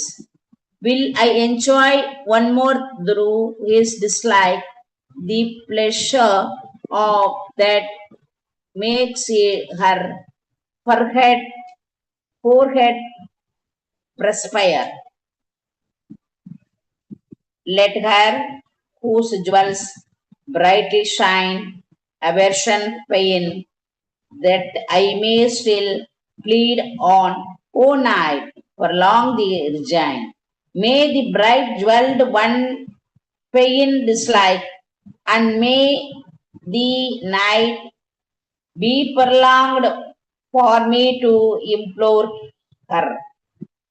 A pained aversion boy to pleasure, company to pleasure gives gust. The pleasure ground when breast is clasped to breast. Dislikes add delight to love, and a hearty embrace will add delight to dislike. பெரியண்ணன் உரையில் திருக்குறளை 1330 குறள்களும் இன்று இறைவனின் அருளாலும் மனிதநேயம் இயக்குனர் அவர்கள் ஜோதி மீனாட்சி அம்மா அவர்களின் தயவாலும் ஒருங்கிணைப்பாளராக இருக்கும் திருமதி உமா மகேஸ்வரி அவர்களாலும் என் பெற்றோரின் ஆசீர்வாதத்தாலும் முழுமையாக ஆங்கிலத்தில் உரையாற்ற வாய்ப்பு தந்த திருமதி ஜோதி மீனாட்சி அம்மா அவர்களுக்கும் திருமதி மகேஸ்வரி அம்மா அவர்களுக்கும் என் நன்றியை தெரிவித்துக் கொள்ள விரும்புகிறேன். நன்றி நன்றி நன்றிகள். மகேஸ்வரி அம்மா, மகேஸ்வரி அம்மா இருக்கீங்களா?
வாழ்க வளமுடன்.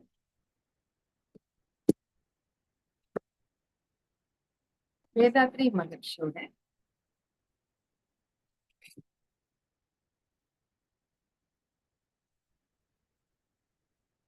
வாழ்க வையகம், வாழ்க வையகம், வாழ்க வளமுடன். குரு வாழ்க, குருவீர். நம்ம நேற்று வேதாத்ரி மகிழ்ச்சி அவர்களோட திருக்குறள் உட்பொருள் விளக்கம் பார்த்துட்டு இருக்கோம். இப்போ மேற்கொண்டு அடுத்த விஷயத்த பார்க்கலாம். நம்ம போன வாட்டி பாத்தீங்கன்னா 15 பக்கம் வரைக்கும் பார்த்துருக்கோம். அதோட கண்டினியூஷன் நம்ம பார்க்கிறோம். 4வது வரும் குறள் தெய்வ நிலை தெளிவால் விளையும் பயனை கூறுகிறது அப்படின்னு சொல்றாங்க. நம்ம நேற்று வரைக்கும் பார்த்தது மலர் இசை ஏகினான் மானடி சேர்ந்தார் நிலம் இசை நீடு வாழ்வார் அப்படின்ற குறள். இப்ப 4வது குறள் மிகவும் ரொம்ப நல்லா இருக்கும். அதுக்கு வேதாத்ரி மகரிஷி அவர்கள் என்ன சொல்றாங்க பார்க்கலாம். வேண்டுதல் வேண்டாமை இலானடி சேர்ந்தார்க்கு யாண்டும் இடும்பை இல. இதுக்கு பொருள் என்ன சொல்றாங்கன்னா, உடலில் இயங்கும் உயிருக்கே இன்ப துன்ப உணர்ச்சிகள் உண்டு. சவுண்ட் இருக்கான்னு பார்க்கிறேன்.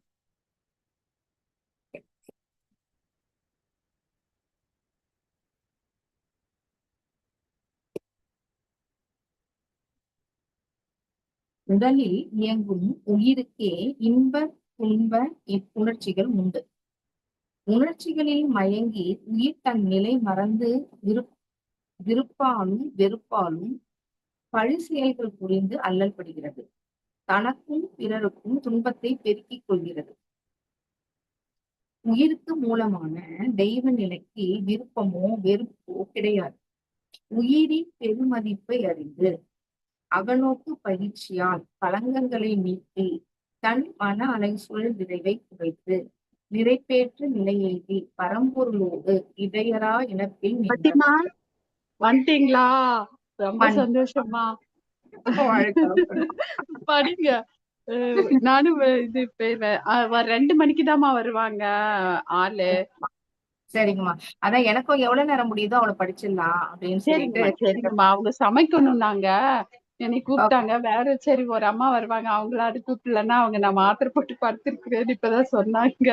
அதான் உள்ள பார்த்தேன் யார் இருக்கிறாங்கன்ட்டு. சரி நீங்க படிங்க. சரிங்கம்மா, நன்றி. வாழ்க. வேண்டுதல் வேண்டாமை இலானடி சேர்ந்தார்க்கு யாண்டும் இடும்பையினர். இதோட கருத்தெல்லாம் பார்த்துருக்கோம். உயிரின் பெருமதிப்பை அறிந்து அகநோக்கு பயிற்சியால் களங்கங்களை நீக்கி தன் மன அலைசுழல் விரைவை குறைத்து நிறைப்பேற்று நிலையெய்தி பரம்பொருளோடு இடையரா இணைப்பில் நின்றவர்கள் விருப்பு வெறுப்புகளால் மாற்றம் பெறவும் மாட்டார்கள். பழி செயல்களும் புரியார்கள். துன்பங்களும் அவர்களுக்கு விளையாதது. அகநோக்கு பயிற்சியால் அறிவு நிலைபேறு பெற்று பரம் பொருள் உணர்வாகி நின்றால் துன்பமே கிடையாது என்று உறுதியாக கூறுகிறார் இந்த கவியில். இத்தகைய பெரியாரை ஆசிரியராக கொண்டு அவர் வழி நடந்தால் துன்பமே இருக்காது என்று ஆசான் துணையை வலியுறுத்துகிறது இக்குறள். இதே கருத்தை மேலும் தெளிவுபடுத்தி வலியுறுத்தி கூறுகிறார் 5வது குறளில். இப்ப இந்த விஷயத்துல இவ்வளவு அழகா சொல்லிட்டாங்க பாருங்க. வேண்டுதல் வேண்டாமை இலானடி சேர்ந்தார்க்கு யாண்டும் இடுமை இல்லை. அதாவது நம்ம ஒரு பரம்பொருள் அப்படின்ற ஒரு விஷயம் இருக்கு அப்படின்னா, ஒரு இறைத்தன்மை இருக்குன்னா அதுக்கு இது வேணும் அது வேணாம் அப்படின்ற ஒரு விருப்பு வெறுப்பெல்லாம் இருக்காது தானே. சோ அந்த நிலைய மன அலை சுழல்ல அடக்கி உணர்ந்தவங்களுக்கு யார் மேலையும் விருப்பம் வராது, வெறுப்பும் வராது இல்லைங்களா. அப்படி இருக்கும்போது விருப்பம் வெறுப்பும் வராத போது அங்க எங்க இருந்து துன்பம் வர்றதுக்கு வழி இருக்கு. இததான் அவரு சொல்றாரு. சோ அதுக்கு அடுத்தது அடுத்த குறள். இருள் சேர் இருவினையும் சேரா இறைவன் பொருள் சேர் புகழ் புரிந்தார் மாட்டு. இருள் சேர் இருவினையும் சேரா இறைவன் பொருள் சேர் புகழ் புரிந்தார் மாட்டு. இதுக்கு என்ன அர்த்தம் அப்படின்னா, தீமை பயக்கத்தக்க 2 வினைகளையும் மெய் உணர்வு பெற்ற அறிஞர்கள் சேராது என்பது இக்குறளின் கருத்து. இருவினை என்பதை நல்வினை தீவினை என்பர் சிலர். அது சரியல்ல. இருள் சேர் என்ற அடைமொழி தீமை தரும் இருள் என்ற கருத்தையே எடுத்து காட்டுகிறது. துன்பம் தரும் வினைகளை சஞ்சீத, பிராரத்த, ஆகாமிய வினைகள் என்று 3ஆக பிரித்துள்ளனர் வடநூலார்கள். பெற்றோர்கள் செய்த வினை வித்தின் மூலமே தொடர்வதே சஞ்சீத கர்மம். பழைய வினை இதுதான். இந்த பிறவியில் உடலால் செய்யாமல் முன்பிறவியால் தொடர்வது தான் தற்பொழுது உள்ள பிறவியில் செய்த பதிவு பெற்ற வினைகளே பிராரத்த கர்மம். இப்பிறவியினை பழைய வினை புதிய வினை இரண்டுமே உடலில் நோய் என்ற களங்கமாகவும் மனதில் என்ன களங்கங்களாகவும் பதிவாகி வருத்தும்.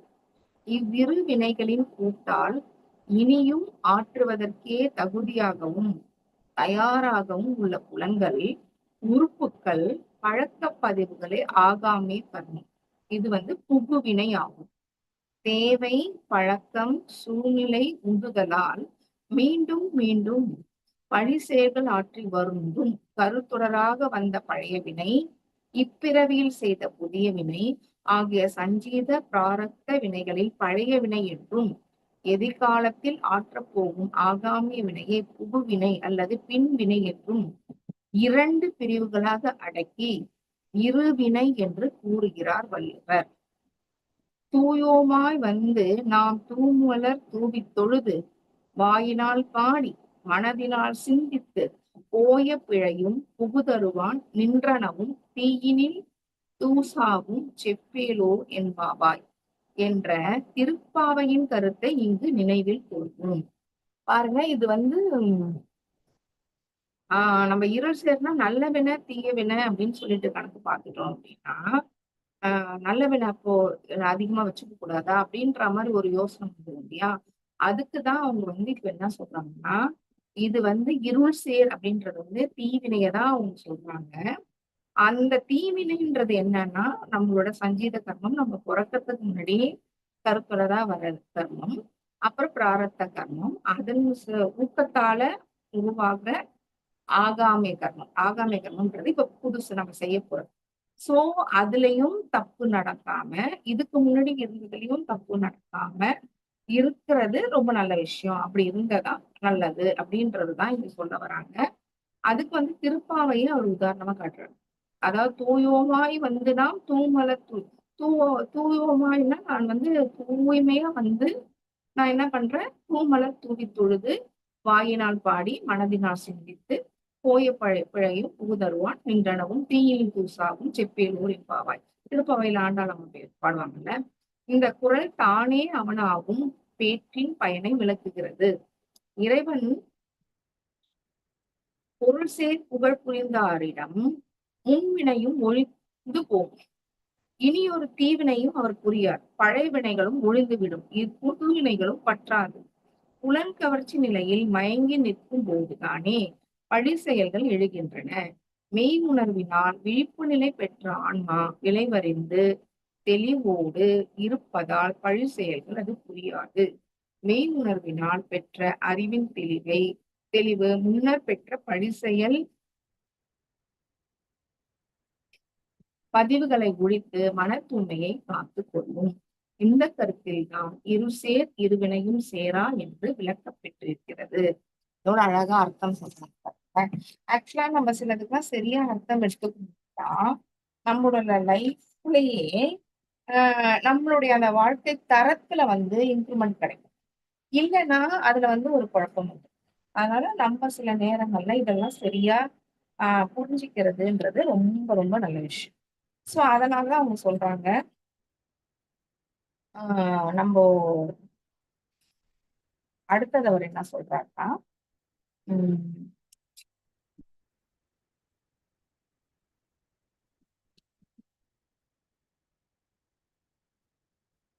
இப்ப அந்த பதிவுகளை ஒழித்து மன தூய்மையை காத்து கொள்ளும் கருத்தில் தான் இருசேர் இருவினையும் சேரா என்று விளக்கப்பெற்றிருக்கிறது அப்படின்னு அவங்க சொல்றாங்க.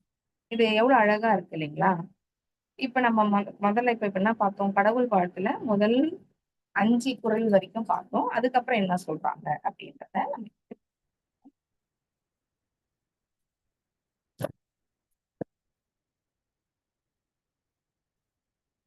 நெக்ஸ்ட் வந்து கடவுள் வாழ்த்து என்ற முதல் அதிகாரத்தில் 1 முதல் 5 குறள்கள் வரையில் இப்பொழுது ஆராய்ந்தோம். மற்ற 5 குறள்களை அடுத்து ஆராய்வோம் அப்படின்னு சொல்றாங்க. உலகிலேயே மனித குலத்தில் நாம் பிறந்து விட்டோம். நம்மை மனித சமுதாயம் உருவாக்கி வளர்த்து வாழ வைத்து வருகிறது. மறைந்து போன இன்றிலிருந்து கோடிக்கணக்கான சிந்தனையாளர்கள், உழைப்பாளிகள், அருட்செல்வர்கள் செய்த தொண்டுகள் நமது வாழ்வில் பொருள் வளமாக, அருள்மொழியாக, ஆட்சி அமைப்பாக அமைந்து நம்மை சிறப்போடு வாழ வைக்கிறது. இந்த சிந்தனைலாம் நம்ம வந்து மனசுக்குள்ள வச்சுக்கணும். ஏன்னா வந்து நம்மளோட வாழ்க்கை வந்து எத்தனையோ பேரோட உழைப்பு, அறிவு, ஆற்றலால வளம் பெற்று இன்றைக்கு இருக்கிறது அப்படின்றத நம்ம புரிஞ்சுக்கிட்டோம்னா, அந்த நம்ம கடமை நேரம் ஆகும் சொல்றோம் இல்லையா? நம்மளுக்கு வந்து கர்ம யோகத்துல நம்ம இருக்கணும்ன்றது ஏன் அது இருக்கணும், அது வந்து முக்கியம் அப்படின்றது புரியும். ஆஹ் அததான் அவரும் சொல்றாரு. நமது வாழ்வில் பொருள் வளமாக, அருள் ஒளியாக, ஆட்சி அமைப்பாக அமைந்து நம்மை சிறப்போடு வாழ வைக்கிறது. இவற்றால் பயன்பெற்று வாழும் நாம் ஒவ்வொருவரும் மனித சமுதாயத்திற்கு இயன்றவரை நலம் புரிய வேண்டும். ஏன்னா நம்ம கடன் பட்டிருக்கோம் இல்லையா? பிறந்து வளர்ந்து வாழ்ந்து முடிந்து கொண்டே இருக்கும் குறுகிய ஆயுட்காலத்துடைய தனி மனிதனுக்கு நல்வாழ்வை அளித்து காப்பது நீண்ட ஆயுளையும் விரிந்த எல்லையுடைய மனித சமுதாயமே. அதில் அமைந்த நன்மைகள் எல்லாம் துய்த்து இன்புறும் ஒவ்வொரு தனி மனிதனும் அந்த சமுதாயத்தின் நலம் காத்துத்தான் நலம் பெற வேண்டும். பொருளும் அருளும் ஆட்சியும் மனிதனை காக்கும் அரண்கள். பொருள் துறைக்கும் அருள் துறைக்கும் ஆட்சி துறைக்கும் ஒரு மனிதன் ஆற்றும் தொண்டு அவை சிறப்புற்று ஓங்க தனி மனிதன் எடுக்கும் முயற்சியும் செயலும் கோடானி கோடி மக்களுக்கு நீண்ட காலத்திற்கு வாழ்வின் வளம் தரும் ஊற்றாகும். அத்தகைய அறிவால் செயலால் ஒரு தனி மனிதன் உலக மக்கள் உள்ளத்தில் காலத்தால் மறக்க முடியாத நீங்கா நினைவை பெறுகிறான். இப்பெருமையினை அறிவு செம்மல் திருக்குறளாளர் மலர்மிசை ஏகினான் மானடி சேர்ந்தார் நிலமிசை நீடு வாழ்வார் என்றும் பொறிவாயில் 5 வித்தான் பொய்த்தீர் ஒழுக்க நெறி நின்றால் நீடு வாழ்வார் என்றும் கூறியுள்ளார். எல்லாத்துக்குமே பொருள் வந்து இந்த ஆன்மீக ரீதியா நிறைய விஷயம் இப்போ வந்து மாறிட்டு இருக்கு. நம்ம இப்ப அதை பார்த்துட்டு இருக்கோம். இது மாதிரி யோசிக்கும் போது நம்மளோட வாழ்க்கை வந்து இன்னுமே பிரைட்டா வர்றதுக்கு சான்ஸ் இருக்கு. அடுத்தது பார்ப்போமா? ஆதி பரம் பொருளில் இருந்து மலர்ச்சி பெற்ற உலகத்தில் பேரியக்க மண்டலத்தில் அழுத்தமாய் ஒளியாய் சுவையாய் மனமாய் அறிவாய் அத்தெய்வ ஆற்றலே விளைவாகி இயங்கும் உண்மையினை ஒரு மனிதன் உணர்ந்து செயலாற்றி வாழ்ந்தால் அவன் செயலும் விளைவும் அருள் நெறி சார்ந்தவையன்றோ இருக்கும். 5 புலன்களாலும் இந்த விளைவுகளை தூய்க்கும் மனிதன் அவற்றில் எழும் விளைவுகளை கணித்து பிறர் உணர்ச்சிக்கும் விருப்பத்திற்கும் மதிப்பளித்து தன் செயல்களை ஒழுங்குபடுத்தி கொண்டு வாழ்ந்தால் அவன் வாழ்வு முறை உலகத்துக்கு எத்தகைய நலம் தருவதாக அமையும். இத்தகைய அறிவும் செயலும் உள்ள மனிதனை மனித சமுதாயம் எக்காலத்திலும் நினைவு கொண்டு பின்பற்றி பயன் கண்டு வாழுமன்றோ. இவ்வுண்மையைத்தான் இந்த 2 திருக்குறள்களும் விளக்குகின்றன. எந்த 2 திருக்குறள்?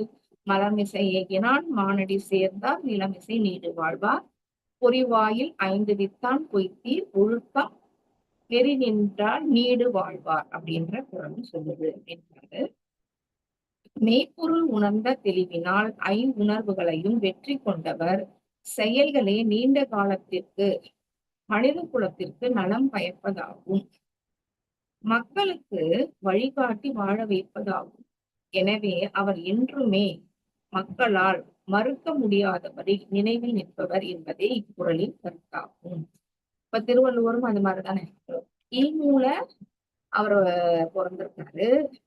ஆனா இப்ப கிபி வந்துருச்சு 2026. ஆனா இப்ப வரைக்குமே அவருடைய கருத்துக்கள்ல எந்த வித தொய்வும் இல்லாமல் எக்காலத்திலும் பயனுள்ள முறையில இருக்கு இல்லையா? அப்பனா அவங்க இப்பதான் வாழ்ந்தாங்க அப்பதான் வாழ்ந்தாங்கன்னே சொல்ல முடியாது. அவங்களாம் நீடு வாழ்வார் தானே. அந்த லிஸ்ட்ல அவரும் சேர்ந்துட்டார். அடுத்தது 7வது குறள். தனக்கு உவமை இல்லாதான் தாழ் சேர்ந்தாருக்கு அல்லால் மனக்கவலை மாற்றல் அரிது. தனக்கு உவமை இல்லாதான் தாழ் சேர்ந்தாருக்கு கல்லால் மனக்கவலை மாற்றல் அரிது. இந்த குறள் மனித மனதின் இயல்பை பற்றியும் அது அடைய வேண்டிய உயர்வை பற்றியும் விளக்குகின்றது.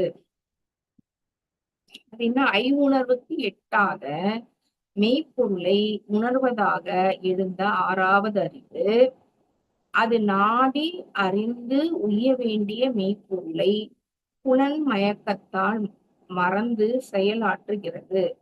அதனால் ஐவுணர்வுகளால் சலிப்பும் துன்பமும் நாளுக்கு நாள் கூடி வருந்துகிறது. இந்த துன்பத்திலிருந்து விடுபட வேண்டுமானால் மெய்ப்பொருளான தெய்வ நிலையை உணர்ந்து அதனை பற்றி நிற்க வேண்டும். வேறு ஒரு மாற்று வழியும் இல்லை அப்படின்னு இந்த குறள் சொல்லுது அப்படின்னு சொல்றாங்க. இதுக்கு நிறைய டீட்டெயில் சொல்றாரு. நம்ம அந்த டீட்டெயில இன்னும் நல்லா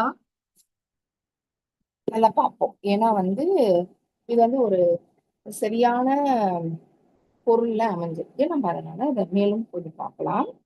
அதாவது பரிணாமம் அடைந்த தோற்றங்களை ஒன்றை போல் மற்றும் பல தோற்றங்கள் இருக்கலாம். ஓகேங்களா? அவற்றில் ஒன்றை விளக்க வேண்டுமானால் அதை போலவே ஒத்திருக்கும் மற்றொன்றை காட்டி இது போலவென்று கூறலாம்.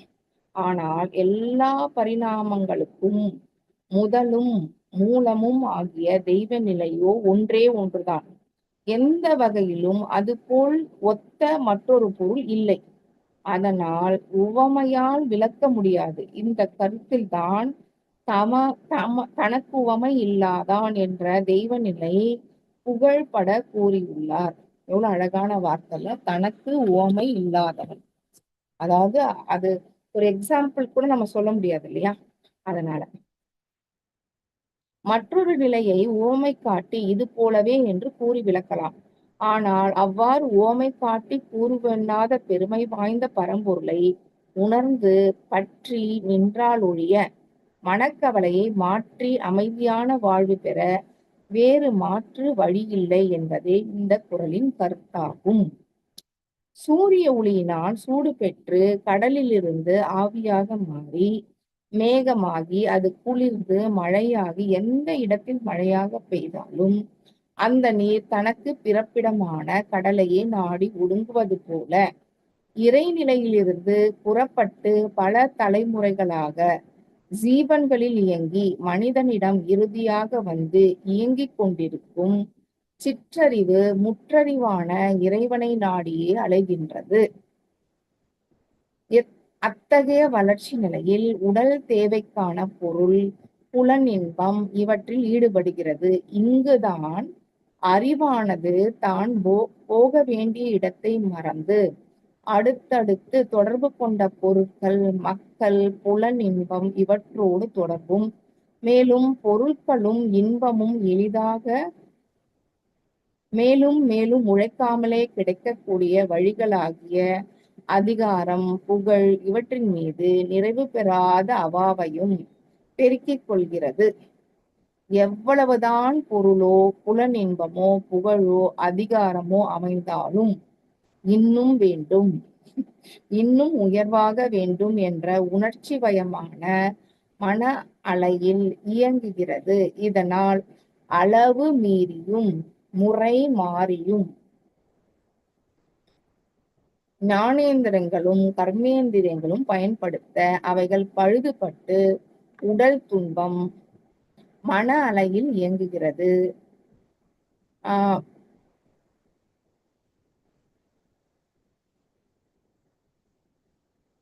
இதனால் அளவு மீறியும் முறை மாறியும் ஞானேந்திரங்களையும் கண்மேந்திரியங்களையும் பயன்படுத்த அவைகள் பழுதுபட்டு உடல் துன்பம், மன அமைதியின்மை, செயல் திறமிழத்தல், இதனால் சமுதாயத்தில் மதிப்பிழத்தல் ஆகிய குறைபாடுகள் வருத்தி கொண்டே இருக்க வேண்டியது ஆகிறது.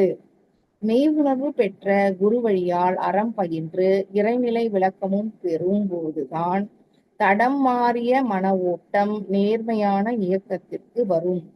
துன்பத் தொடரிலிருந்து விடுதலை கிடைக்கும். வேறு எந்த வழியும் மனிதன் உணர்வதற்கு இல்லை. இந்த கருத்தைத்தான் வள்ளுவர் இறைநிலையறிந்து அதன் வழி வாழ்ந்தால் அன்றி வேறு எந்த வகையிலும் மனக்கவலை மாறாது என்ற கருணையோடு எடுத்துரைக்கிறார்.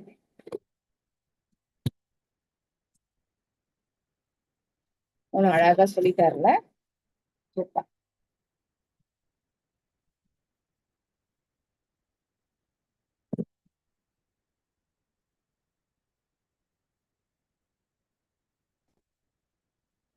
நெக்ஸ்ட் நம்ம குறள் பார்க்க போறோம்.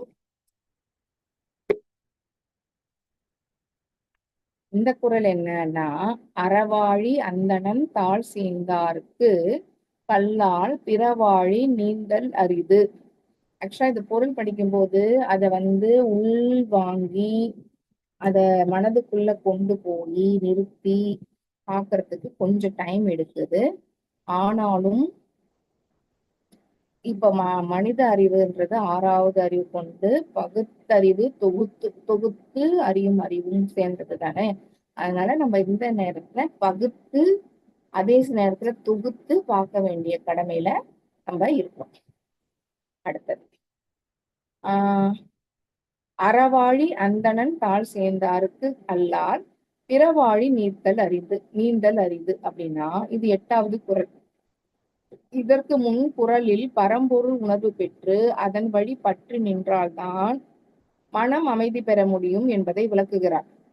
ஆனால் அந்த நிலையை ஒருவர் தானே முயர்ந்து உணர்ந்து கொள்ளுதல் அரிது. கரெக்டுங்களா? என்பதை நன்கு அறிந்த வள்ளுவர் தகுதி பெற்ற ஞானாசிரியர் அடிபற்றி அவர் மூலமேதான் உய்ய வேண்டும் என்பதை வலியுறுத்துகிறார். இங்கு ஐம்புலன் மூலம் மயங்கி உணர்ச்சி வயப்பட்டு விளைவறியாமல் செயலாற்றி தன்னிடம் பதிவுகளாக உள்ள பாவக்கடலை கடந்து ஒருவன் தூய்மை பெற வேண்டுமெனில் அவன் முதலில் ஒரு ஞானாசிரியனை சார்ந்து அவரடி பின்பற்றி நிற்க வேண்டும் என்று கூறுகிறார். இங்கு அறவாழி அந்தணன் என்பது மெய்ப்பொருளை உணர்ந்து ஒழுக்கம், கடமை, ஈகை மூன்றும் இயல்பாக பெற்று அறக்கடலாக மிளிரும் பேரறிஞர் என்பதாகும். பிறவாழி என்பது அறத்திற்கு எதிரான பவக்கடல் ஆகும். தெய்வநிலை பொருள் என்றால் தெய்வநிலை ஒன்றே. அஃது பூரித்த நிகழ்ச்சிகளே பிரபஞ்சமாம். அருளான மெய்ப்பொருளின் நினைவுணர்ந்தால் அவன் அதுவாய் எல்லாமாய் அறிவுக்கு எட்டும். போலில் பொறி குணம். இது தெய்வ நிலைன்றது வேதாத்திரி மகரிஷி எழுதின பாடல். திரும்ப ஒரு வாட்டி படிக்கலாமா? பொருள் என்றால் தெய்வ நிலை ஒன்றே. அதாவது பொருள் நம்ம எதா சொல்லுவோம்னா தெய்வ நிலையை மட்டும்தான் சொல்லுவோம். அதுதான் பொருள். ஏன்னா அதுதான் மாறாதது. மற்றதெல்லாம் மாறிக்கிட்டே இருக்கும். அதெல்லாம் நிகழ்ச்சின்னு சொல்லுவாரு. அங்கு பூரித்த நிகழ்ச்சிகளே பிரபஞ்சமாம். அதனால உருவானதுதான் இந்த பிரபஞ்சம். அருளான மெய்ப்பொருளே நினைவுணர்ந்தார். பேஸ் என்னது? அருள் அப்படின்றத அந்த நிலையை உணர்ந்துட்டோம்னா அவன் அதுவாக எல்லாம் அறிவிற்கிட்டும். அவனுக்கே என்ன புரிஞ்சிரும்னா அதுதான் எல்லாமும் ஆகியிருக்கு அப்படின்னு அறிவுக்கு புரிஞ்சு போயிடுமா. இததான் என்னமா சொல்றாரு அப்படின்ற அடுத்த குறள் சொல்றாங்க. போலிற் பொறியின் குணமிலவே என் குணத்தான் தாளை வணங்கார் தடை. இது ஞானாசிரியர்களின் பெருமையை விளக்குகிறதாம். 8 நற்குணங்களை உடையவனே பேரறிஞன். அவை ஆவன அப்படின்னா தன்வயந்தானதல். சரியா படிக்கணும். தன்வயத்தானதல் அப்படின்னா தூய உடம்பானதல். தூய உடம்பாகணும், தன்வயந்தாகணும். அப்புறம் இயற்கை உணர்வினை இயற்கை உணர்வு ஆவுதல், முற்றும் உணர்தல், பாசங்களிலிருந்து விடுபட்டவர்,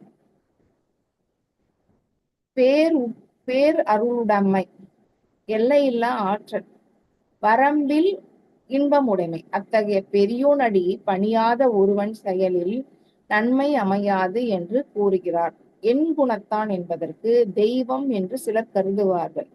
தெய்வம் என்னும் நிலை குணாதீதம், குணங்களை எல்லாம் கடந்த ஒரு பெருநிலையாகும்.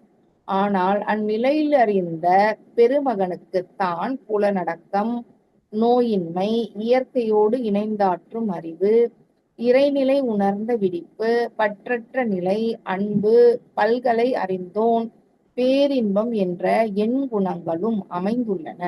அத்தகைய பேராசிரியரை அடைந்து பயிற்சி பெற்று உணர்வடைய வேண்டியது அவசியம் என்று வலியுறுத்துகிறார் இந்த கவியில். இறை உணர்வும் அறநெறியும் பழகி கொடுக்க வல்ல ஞான ஆசிரியர்களை துணை கொள்ளவில்லை எனில் ஒருவரது 10 இந்திரியங்களும் அவற்றால் ஆற்றும் செயல்களும் பயனுள்ளவையாகா என்று கூறுகிறார். இது மாதிரி ஆங்கிள் பார்க்கவே மாட்டோம்ல. நம்ம ஒரு விஷயத்த ஏற்கனவே அறிஞ்சிருப்பாங்க, தெரிஞ்சிருப்பாங்க, அவங்களோட சிந்தனையில அவங்க அததான் அவங்க என் குணத்தான் அப்படின்னு சொல்றாரு அப்படின்ற மாதிரி சொல்றாங்க. கோளில் பொறி குணமிலவே என் குணத்தான் தாளை வணங்கா தலை. நிறைய புரிய வேண்டியது இருக்கிறது. அடுத்தது 24 எல்லாருக்கும் ரொம்ப பிடிச்ச குறள். பிறவி பெருங்கடல் நீந்துவர் நீந்தார் இறைவனடி சேராதார். அதாவது ஓர் உயிருக்கு பிறவி தொடர் நீண்டு கொண்டே போவதற்கு 3 காரணங்கள் உள்ளன. 3 காரணம் இருக்கா? சரி. அவற்றில் உலக பொருட்களை தூய்க்கும் நிறைவு பெறாமல் அவற்றின் மீது பற்றி நிற்பது. ஓகேங்களா? 1. அடுத்தது விளைவறியாது பழி செயல்களை ஆற்றி ஆன்மாவின் பாவப்பதிவுகளை கூட்டிக் கொண்டிருப்பது. சரி. தனக்கு மூலநிலையான தெய்வ நிலை உணர்ந்து அதனோடு இணைப்பு பெறாதது. இம்மூன்று குறைபாடுகளால் உயிர் உலக கவர்ச்சியில் நிற்கிறது. வான் கவர்ச்சிக்கு வழி இல்லை. பரம்பொருளாகிய இறைவனின் நினைவுணர்ந்து தன்னை அதனோடு இணைத்துக் கொள்ளும் பேற்றை ஒருவன் பெறாவிட்டால் வினைப்பதிவுகளால் பிறவித்துடன் நீண்டு கொண்டே போகும். பிறவி கடலை கடக்க முடியாது என்று தெளிவுபடுத்துகிறார் இந்த குறளில். கடவுள் வாழ்த்து என்னும் அதிகாரத்தில் தெய்வ நிலையை முதலில் உணர்த்தினார். பேரியக்க மண்டலம் அதனிலிருந்து விரிந்த உண்மையை விளக்குகிறார். இவ்வுண்மையை நூல் வாயிலாக மட்டும் கற்க முடியாது, தனக்குள்ளாக அனுபவ காட்சியைத்தான் அறிந்து கொள்ள வேண்டும் என்றும் தெளிவுபடுத்துகிறார். பரநிலையை தெளிவால் மனிதன் அடையும் மேன்மையை விளக்குகிறார். இவ்வளவையும் தெளிந்த தேர்ந்த ஆசான் மூலம் நேரடியாகத்தான் அறிய வேண்டும் என்பதை குறிப்பிடுகிறார். இந்த வழியின்றி தொடர்ந்து வரும் பிறவி துன்பங்களில் விடுதலை பெறுவதற்கு வேறு மாற்று வழி மனிதனுக்கு இல்லை என்பதையும் திட்டவட்டமாக அறிவித்து உள்ளார். அப்புறம் என்ன சொல்றாருன்னா, வேண்டுதல் வேண்டாமை இலானடி சேர்ந்தார்க்கு யாண்டும் இடும்பையில திருக்குறள் நூலின் முதல் அதிகாரத்தில் தொகுத்து பெற்றுள்ள செயல்கள் 10 சில குறட்பாக்கள் இறைவனையும் மற்ற கவிகள் வழிகாட்டி என சிறந்து விளங்கும் குரு அல்லது ஆசானையும் குறிப்பிட்டு காட்டுகின்றன. அவற்றில் மேலே கொடுத்துள்ள 4வது குறள் ஆசானை பற்றியது என்பது கீழ்காணும் விளக்கத்தால் தெரிந்து கொள்ளலாம்.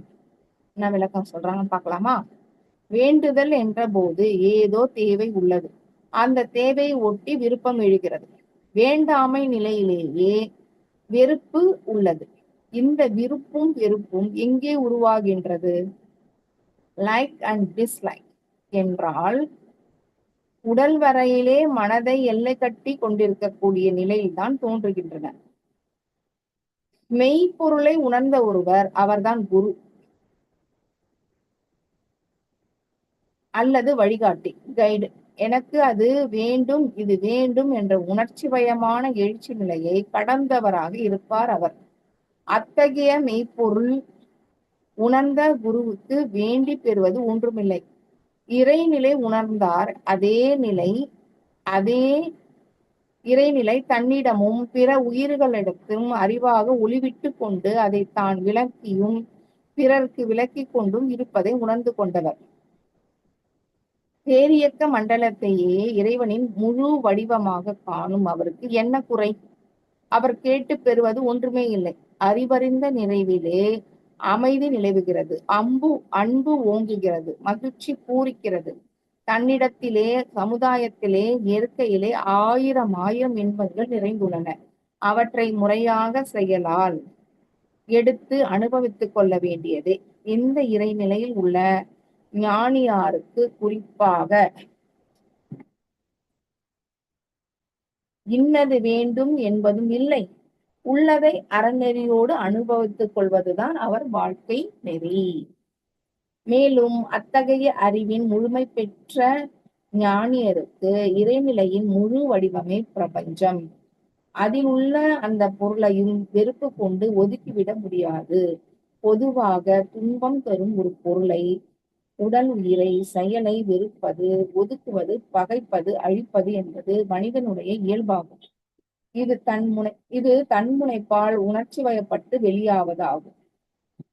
ஆனால் ஞானிகளோ இந்த எல்லை கட்டிய மனோநிலையை கடந்தவர்கள்.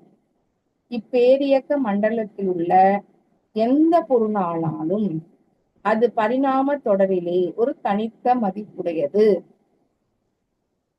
குறுகிய அறிவுடையோர்களுக்கு ஒரு குறிப்பிட்ட பொருள் தேவையே இல்லை என்றோ அல்லது ஏதோ ஒரு வகையில் துன்பம் அளிப்பதாகவே தோன்றும்.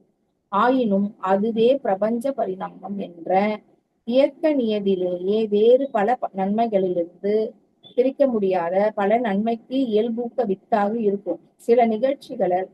சில நிகழ்ச்சிகள் மனிதன் அறியாமையால் ஆற்றிய செயல்களின் விளைவாக இருக்கும். அவை துன்பம் அளிப்பவையே ஆயினும் அந்த வினைப்பதிவு அழியும் மட்டும் அது நிலைத்துத்தான் இருக்கும். இவற்றையெல்லாம் உணர்ந்து தெளிந்த அறிவிலே திட்டமிட்டு வாழ்பவன் ஞானி. அவருக்கு வெறுப்பு ஏது? மேலும் அவ்வாறு துன்பம் தந்தவரிடம் வெறுப்பு கொள்ளாத சால்பு நிலையை சார்ந்துள்ளவரே உண்மையான ஞானி ஆவார்.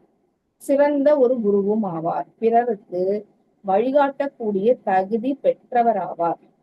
உணர்ச்சியிலேயே இந்த சமநிலை அடைந்தவர் காட்டும் பாதையிலே நாம் சென்றோமானால் துன்பம் நம்மை அணுகாது என்பது வள்ளுவர் கருத்து.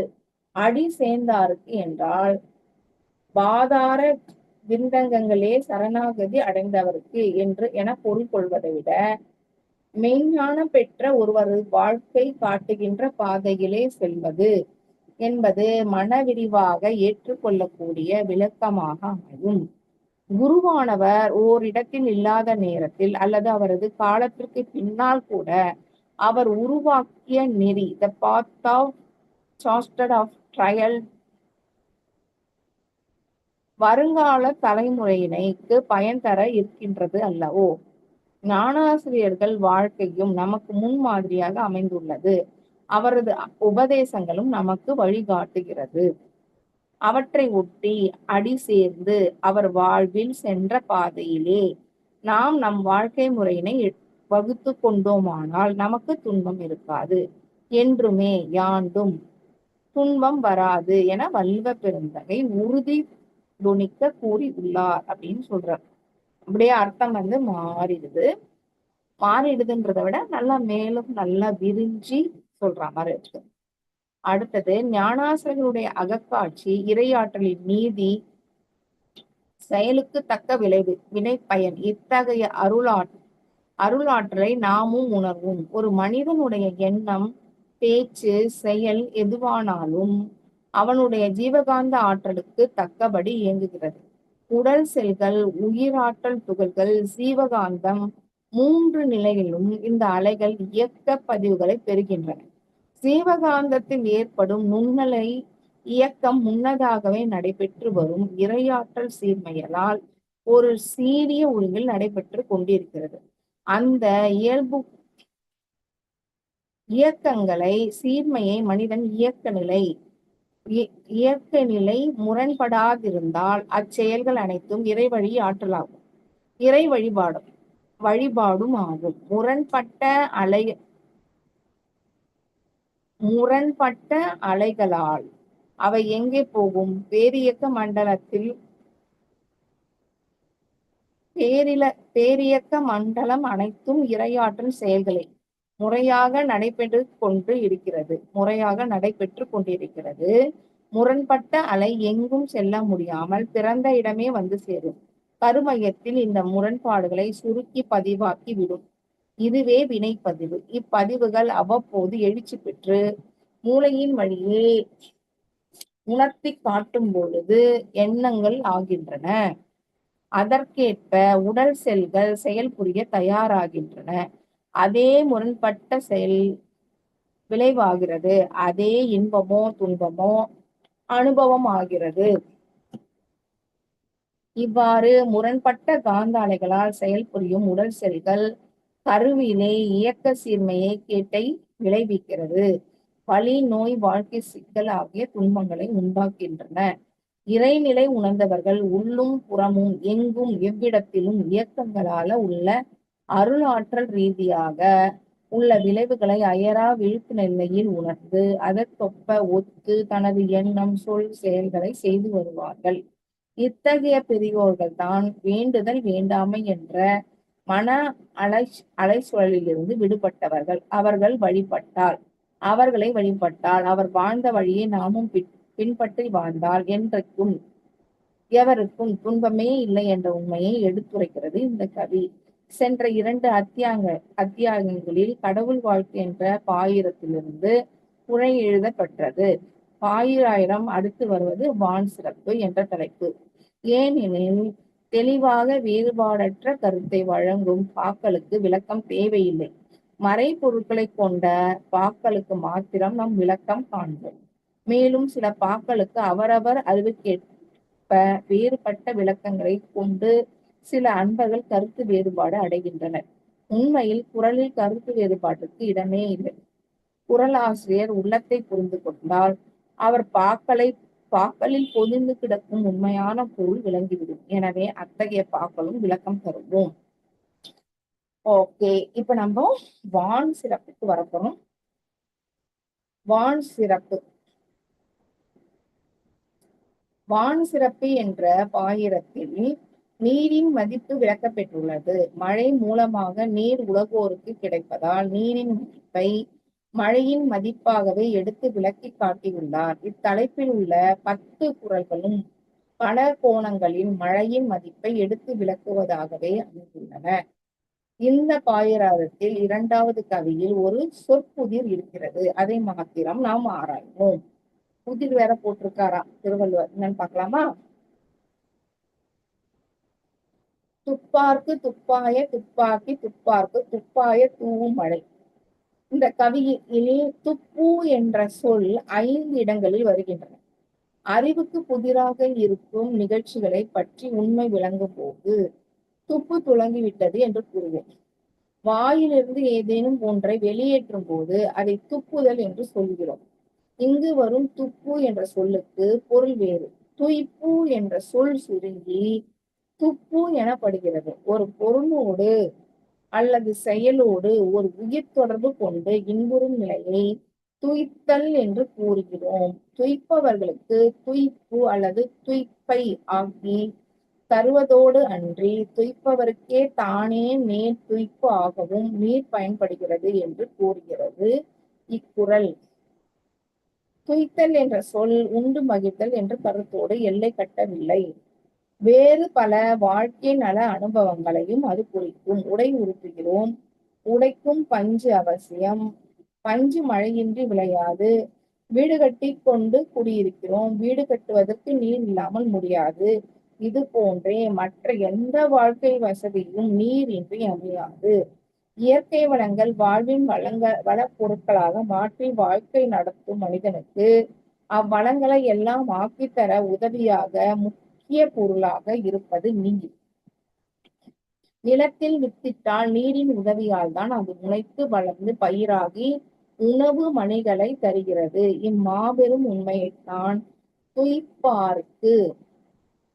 துய்ப்பாக்கி என்ற வரி விளக்குகிறது. துய்ப்பார்க்கு துய்ப்பாக தூவும் மழை என்ற வரி உணவின் நலம் கண்டு வாழ்வோருக்கு நீரே நேர் உணவாக பயன்படுகிறது என்ற பெருமையை விளக்குகிறது.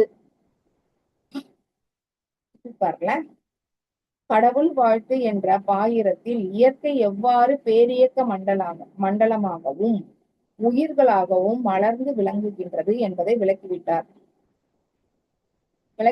ஆசிரியர். வான் சிறப்பு என்ற தலைப்பில் உயிர்கள் எவ்வாறு மழையின் மூலமாக காக்கப் பெறுகின்றன என்று எடுத்து விளக்கியுள்ளார். இயற்கை நிகழ்ச்சிகளில் எந்த அளவிற்கு அறிவை மனிதன் செலுத்தி ஆராய்ந்து தெளிவு பெறுகிறானோ அந்த அளவே தன்முனைப்பு என்ற கலகம் நீக்கப் பெறுகிறான். அந்த அளவே அவன் வாழ்வின் ஒழுக்கம் இன்பமும் அமையும். பேரறிவு நூலான திருக்குறள் முதலில் இயற்கையின் ஒழுங்கமைப்பை, கடவுள் வாழ்த்து, வான் சிறப்பு என்ற 2 பாயிரங்கள் மூலம் விளக்கி காட்டி மனிதன் தன்முனைமை நீக்கி மேலே அறிவின் ஏணிக்கு அழைத்து செல்கிறது.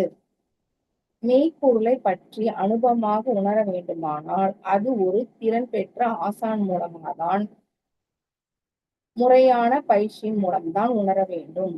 புத்தகங்களை கொண்டோ தானாகவோ இப்பயிற்சியை தொடங்குவது கூடாது. இதனை மெய் உணர்ந்த பெரியார் என்று வள்ளுவர் கற்றதனால் பயன் கொள்வாளறிவன் நற்றார் தொழார் எண்ணில் அறவாழ்வு அந்தணன் தாழ் சேர்ந்தாருக்கு கல்லால் பிறவாழி நீத்தலரிது என்ற பாக்கள் மூலம் தெளிவுபடுத்துகிறார், கரெக்டாக சொல்லுகிறார்.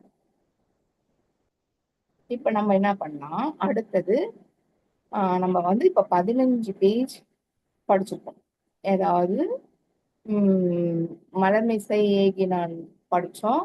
அதுக்கு அடுத்த வேண்டுதல் வேண்டாமை இலானடி சேர்ந்தார்க்கு யாண்டும் இடுமையில அதுல இருந்து ஆரம்பிச்சு இப்ப வான் சிறப்பு வரைக்கும் முடிச்சிருக்கோம். அடுத்தது நீர்த்தார் பெருமை, அதாவது 3வது அதிகாரம் வந்திருக்காரு. அதுல அவர் சொல்லும் போதே சொல்லிட்டார், திருக்குறளை பத்தி சொல்லும் போதே நான் எல்லாருமே சொல்ற பொருளோட இருக்கிறதுக்கு அவங்க அறிவுக்கு எட்டினபடி விட்டுடலாம். ஆனா சில குறளுக்கு வேற ஒரு அர்த்தமும் இருக்கும்ன்ற பட்சத்துல நம்ம அதை மட்டும் இப்ப பார்க்கலாம் அப்படின்னு சொல்லிட்டுதான் சிலதை ஆரம்பிச்சாரு. அதுல துப்பார்க்கு துப்பாய துப்பாக்கி துப்பார்க்கு தூவும் மழை அப்படின்றதுக்கு துப்பார்க்கு அப்படின்றது துப்புன்னா ஒரு பொருளை வாயில இருந்து வெளியேற்றுறதும் துப்புன்னு தான் சொல்லுவோம். எதனா ஒரு விஷயம் காணாம போயிடுச்சு, அதுல யார் எடுத்தாங்க என்ன பண்ணாங்க அப்படின்னு சொல்றத துப்பு துணங்குறதுன்னு சொல்லுவோம். ஆனா அந்த வார்த்தையோட அர்த்தமா இதுல வரல. இது துப்பா இருக்குன்றது இந்த துய்ப்பவருக்கு, துய்க்கிறது அப்படின்னா ஒண்ணுத்தோட ஒண்ணு சேரும் போது அதனால ஒரு இன்பம் அனுபவிக்கிறது தான் துய்க்கிறது அப்படின்னு சொல்லுவோம் இல்லையா.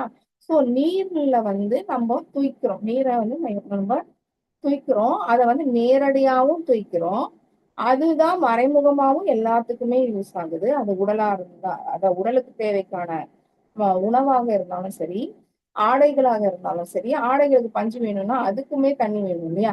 சோ எல்லாத்துக்குமே நம்ம துய்க்கிறதுக்கு பெரிதும் பயன்படுவது இந்த மழை அப்படின்ற மாதிரி அந்த வான் சிறப்புல முக்கியமா அது சரியான அதிகாரங்கள் எது எதுக்கு தேவைப்படுதோ அதெல்லாம் அவர் சொல்லியிருக்காரு. அதாவது எல்லா குறளுக்கும் அர்த்தம் சொல்லணும்னு அவசியம் கிடையாது, சிலதுக்கு நம்ம புரிஞ்சுக்கும் போது நல்லா இருக்கும் அப்படின்ற மாதிரி. இதுல இப்ப நான் இந்த 3 அதிகாரம் படிச்சதுல எனக்கு புரிஞ்சதைதான் நான் இப்போ உங்க கூட ஷேர் பண்ணிட்டு போறேன். இப்ப நம்ம நீர்த்தார் பெருமைக்கு போறதுக்கு முன்னாடி இப்ப வான் சிறப்புல இந்த துய்ப்பவர்களுக்கு அப்படின்ற டீட்டெயில் அவர் கொடுத்தாரு.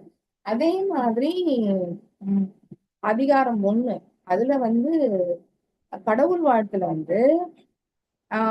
திருக்குறளுக்கே நமக்கு என்ன ஒரு யோசனை இருக்கும் அப்படின்னா, திருக்குறள் அறம் பொருள் இன்பம் 3 மட்டும்தான் சொல்லியிருக்கு, வீடு பேரை பத்தி அது சொல்லலையே அப்படின்னு எல்லாருக்குமே ஒரு கருத்து இருக்கும்போது, அது வீடு பேரை பத்தி கடவுள் வாழ்த்திலேயே சொல்லப்பட்டிருக்கு. ஆனா அந்த வீடு பேரை அடையறதுக்கு ஒரு நல்ல ஞானாசிரியர்களோட அவங்களுடைய வழி வாழ்ந்து அவங்க சொல்லி கத்துக்கும் போதுதான் அதை நம்ம உணர முடியும், தனியா உணர முடியாது. ஏன்னா இறைநிலைன்றது ஒரு மிகப்பெரிய அம்சம் இல்லையா. அந்த அந்த தொடர்பை நேரடியா அத உணர்ந்தவங்களோட அவங்க கிட்ட கத்துக்கும் போது அதோட பயன் அதிகம் அப்படின்றதுதான் அவங்க மலர்மிசை ஏகினான் மானடி சேர்ந்தான் நிலமிசை நீடு வாழ்வான்ற பொருளையும் சரி, வேண்டுதல் வேண்டாம இளநடி சேர்ந்தார்க்கு யாண்டும் விடுமையில என்ற பொருளையா இருந்தாலும் சரி, எல்லாத்துலயுமே அவங்க அததான் திரும்ப திரும்ப சொல்றாங்க. சோ அப்படி சொல்லும் போது நமக்கு என்னன்னா இதுல ஒரு கிளாரிட்டி கிடைக்கும். என்ன கிளாரிட்டி கிடைக்குதுன்னா, வீடு பேரு அப்படின்ற ஒரு விஷயத்த வந்து இவர் சொல்லாம இல்ல, அத கடவுள் வாழ்த்திலே சொல்லியிருக்காரு. அதுக்கு அதை அடையறதுக்கு இது மாதிரி வழின்றத அவர் அந்த காலத்திலேயே சொல்லியிருக்காரு. அதே மாதிரி நிறைய விஷயங்களை இதுக்கு மேல நம்ம படிக்க போற குறள்கள்ல இதுக்கு முன்னாடி நமக்கு இருந்த நாலேஜையும் இப்போ இவங்க சொல்றத வச்சு, அதாவது வேதாத்திரி மகரிஷி அவர்கள் சொல்றத வச்சு நமக்கு வர நாலேஜையும் சேர்த்து நம்ம கருத்து பரிமாற்றம் பண்ணும்போது இது இன்னுமே கொஞ்சம் ஆஹ் ஆக்கப்பூர்வமா இருக்கும் அப்படின்னு நம்ம நம்பலாம். இப்போ நம்ம அடுத்ததுக்கு போலாம்.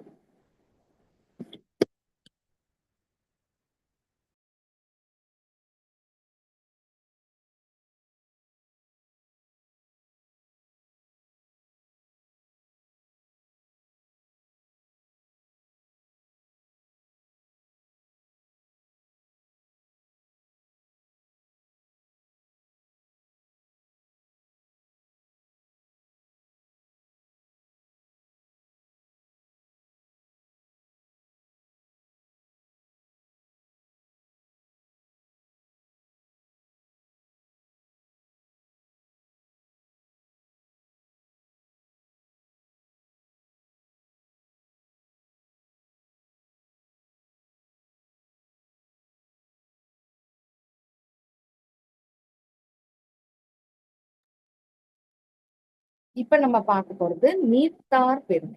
நீத்தார் பெருமை அப்படின்றது வந்து நீத்தார் அப்படின்னாலே எனக்கு முதல்ல வந்து தெரியவே தெரியாது அதுக்கு அர்த்தம். அது வந்து துறவரத்தோட பெருமையை தான் சொல்ல போறா போறதுக்கு நம்ம அது பார்க்கலாம். துறவரத்தின் பெருமையை பற்றி இந்த அதிகாரம் விளக்குகின்றது. உறவிலே கண்ட உண்மை நிலை தெளிவே துறவு எனப்படும். இந்த வார்த்தை ரொம்ப அழகா இருக்கும். வேதாத்திரி மகரிஷி வார்த்தையில ரொம்ப ஒரு அழகான வார்த்தை இது. திரும்ப அதை ஒரு வாட்டி சொல்றேன். உறவிலே கண்ட உண்மை நிலை தெளிவே துறவு எனப்படும். சிறப்பான உடற்கருவிகள் அமைப்பும் 6வது அறிவின் மேன்மையும் பெற்றவன் மனிதன். இதனால் உலகில் உயிர்கள் எல்லாவற்றிலும் மனிதனே பேராற்றல் உடையவனாக விளங்குகிறான். இத்தகைய வல்லமை முழுமையான அறிவின் விளக்க வழியிலே ஒழுங்குபடுத்தப்பட்டு செயல்பட வேண்டும், பயன்பட வேண்டும். இன்றேல் மனித வாழ்வின் குழப்பங்கள் மிகவும் துன்பங்கள் பெறுகிறது. மனிதன் வாழ்வு பொருள் துய்த்தல் பால் உணர்வு என்ற 2ல் நடைபெற்று முடிகிறது. இந்த இருவகை துய்ப்பிலும் அறவழியே ஒழுகினால்தான் இன்பமும் அமைதியும் நிலைக்கும்.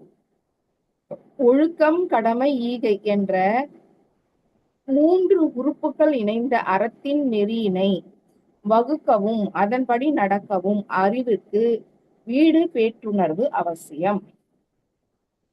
அடுத்தது வீடு பேரு என்றால் என்ன? இப்ப நமக்கு அந்த டவுட் வருங்க.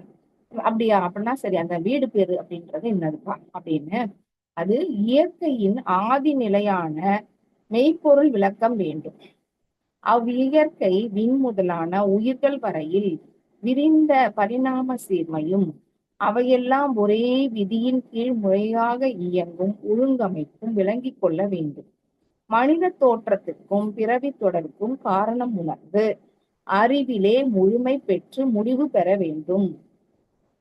மனிதன் இயக்க இயல் வறிந்து இயக்க மூலமான ஆன்மாவின் இருப்பு உணர்வு உணர்ந்து ஆன்மாவுக்கு மூலமான மெய்ப்பொருளையும் ஐயமின்றி உணர்ந்து கொண்டால்தான் மனிதனின் அறிவு முழுமை பெறுகிறது.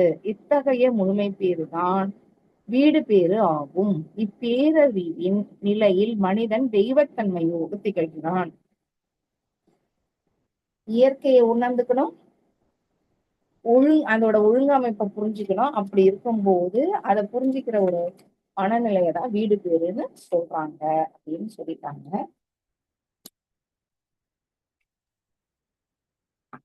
காலத்திற்கு ஏற்ப அறநெறியை வகுக்கவும் மக்களுக்கு வாழ்வாங்கு வாழ வழிகாட்டவும் முடியும்.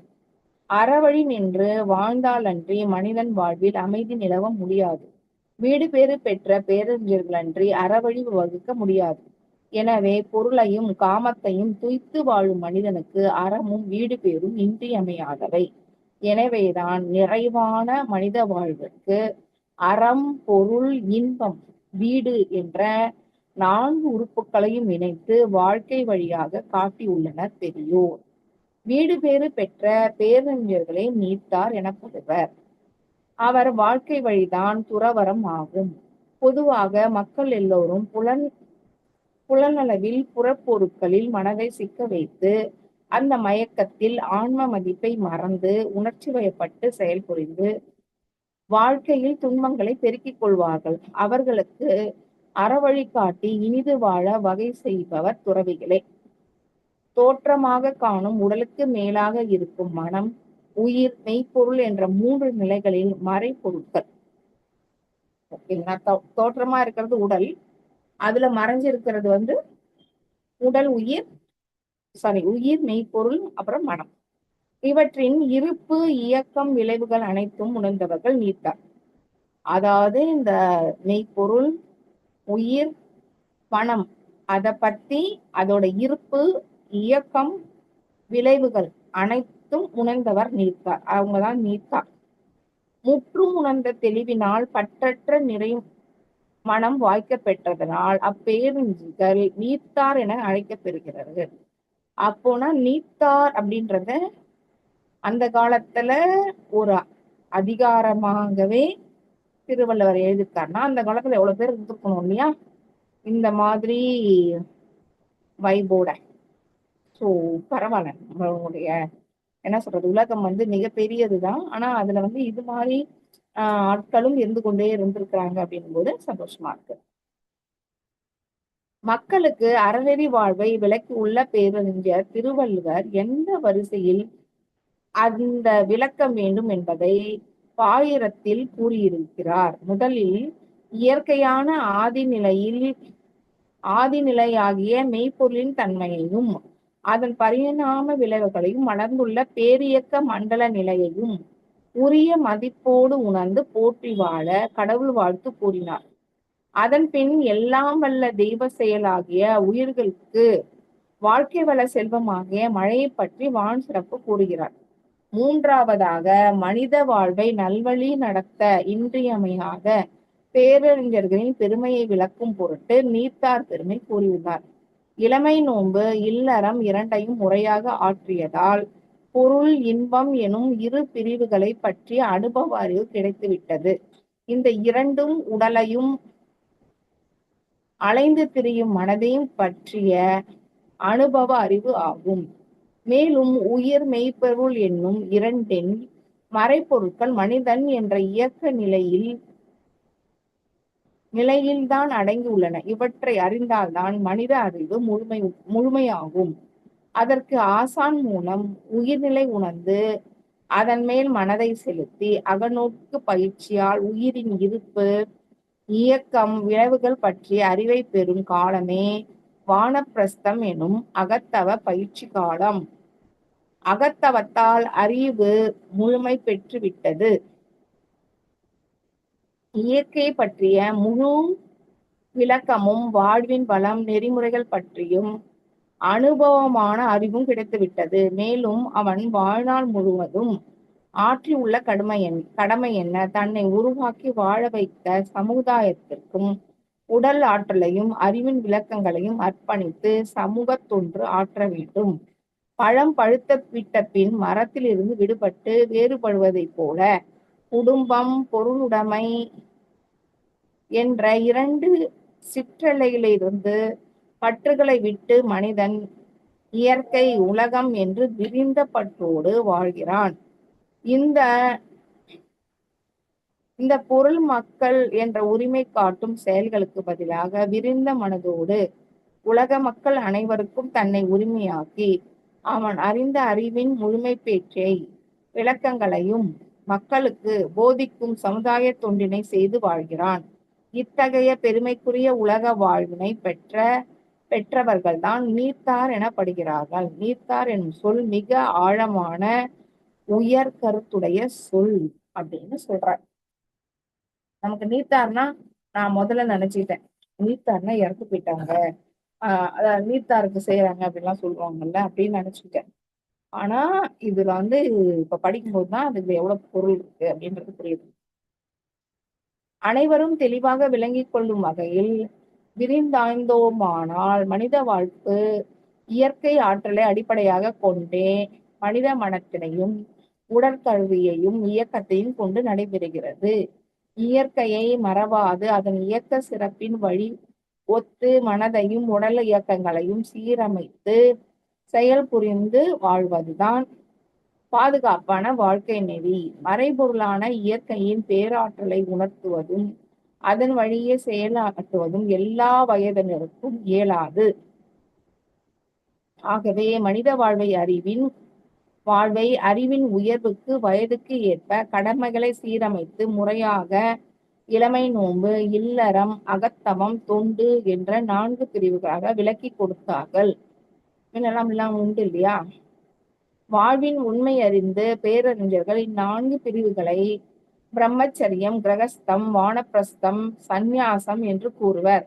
வடநூலார் பிரம்மம் என்ற இறைநிலையின் இயக்க வழியை பின்பற்றி வாழ்வை நடத்த தொடங்க கல்வி காலமே இளமை நோன்பு. இக்கல்வியை முறையாக கற்ற பின் பொருள் ஈட்டி காத்து வாழ்க்கை துணையோடு தானும் வாழ்ந்து பிறருக்கு உதவி செய்யும் பேரற வாழ்வு இல்லறம். இல்லம் அமைத்து கொண்டுதான் பொருள் ஈட்டவும் காக்கவும் வாழ்க்கை துணை கொண்டு பிறருக்கு உதவ முடியும். ஆதலால் இல்லம் என்பது முன்வைத்து இல்லறம் எனப்பட்டது. முற்று உணர்ந்தவர்கள்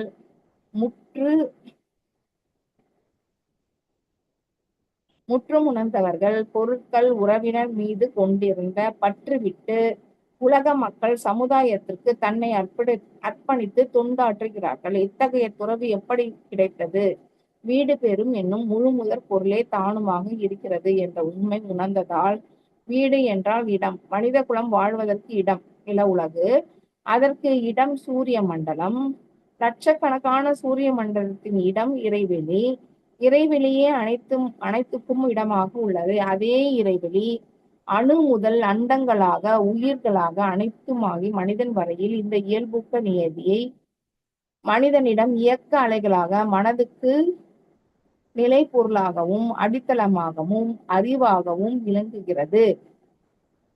எவ்வளவு டீட்டெயில்ல தன்னிலை விளக்கம் பெற்றவர்கள் அறிவே நான், அதுவே இறைநிலை என்று விளக்க பெற்றுள்ளனர்.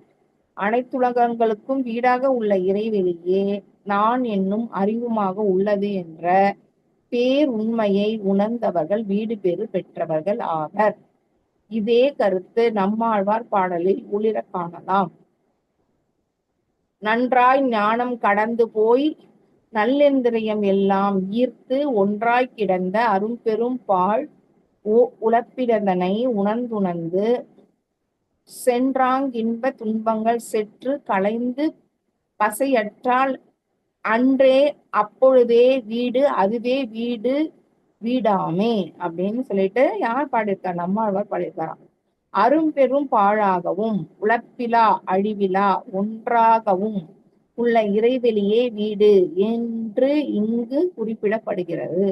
அவ்வீடே நான் என்னும் அறிவாக விளங்குகிறது என்ற பேரறிவை பேராக பெற்றவர்கள் வீடு பேறு பெற்றவர்கள்.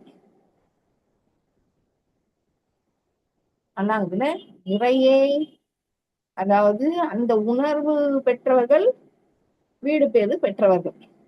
கரெக்டுங்களா? பெறாதவர்கள் வீடு பேறு கிடையாது. நீத்தார் என்பது துறவிகளை குறிக்கும் சொல். துறவு என்பது பற்றி ஓரளவு முன்னமே விளக்கி கொண்டோம். அறிவு தெளிந்து முழுமை பெற்ற ஓர் உயர் நிலையில் மனிதன் புலன் மயக்க இருளிலிருந்து விடுபட்டு அருள்நிலை எய்துகிறான். இந்நிலையில் உடல் வரையில் எல்லை கட்டி அதனையே நான் என்று எண்ணிக்கொண்டு இருந்த மனநிலை மாறி அக உணர்வாக பெற்ற ஆன்மாவேதான் நான் என்னும் விளக்க நிலை இயல்பு ஆகின்றது. உடம்புதான் நானுன்றத மாறி அடுத்த நிலைக்கு போறாங்க. இயக்க நிலையில் இருக்கும் ஆன்மாவுக்கு பொருள் ஈர்ப்பு நிலையாக உள்ளது. தெய்வம் என்னும் மெய்ப்பொருள்தான் அறிவுமாக இருக்கிறது என்ற தெளிவையே வீடு பேறாக பெற்று விடுகிறான். இந்த அறிவின் உயர்நிலையில் உடலை ஒட்டிய தேவையான சில குறிப்பிட்ட பொருட்களை மாத்திரம் எனது என்று கூறிக்கொள்ளவும், மெய்ப்பொருளையும் ஆன்மாவையும் மறந்து உடல் வரையில் எல்லை கட்டி அதையே நான் என்று மதிக்க கொள்ளவும் மாட்டான். அவங்க அது மாதிரி பண்ண மாட்டாங்க.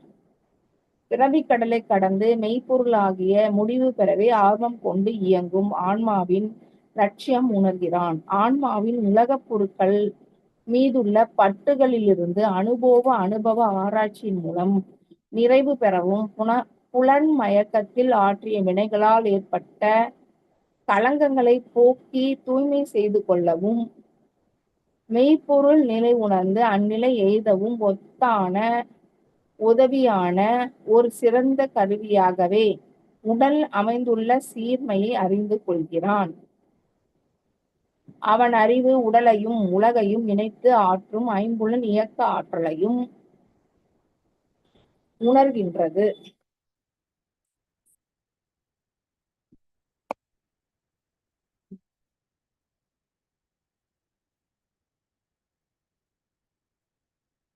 ஆன்ம நிலையில் பேரியக்க மண்டல முழுமையையும் தொடர்புற்று இயங்கும் பெருமையை உணர்கின்றது. நிலையாமை என்று இயக்க நிலையில் அனைத்தையும் உணர்கிறான் என்று இயக்க நிலைகள் அனைத்தையும் உணர்கிறான். எல்லா இயக்கங்களுக்கு மூலமான நித்திய நிலையை அக உணர்வாக பெறுகிறான். இவ்வறிவு நிலையுடையோரை பரதேசி, பரத்தையே அறிவுக்கு களமாக கொண்டவர்கள்.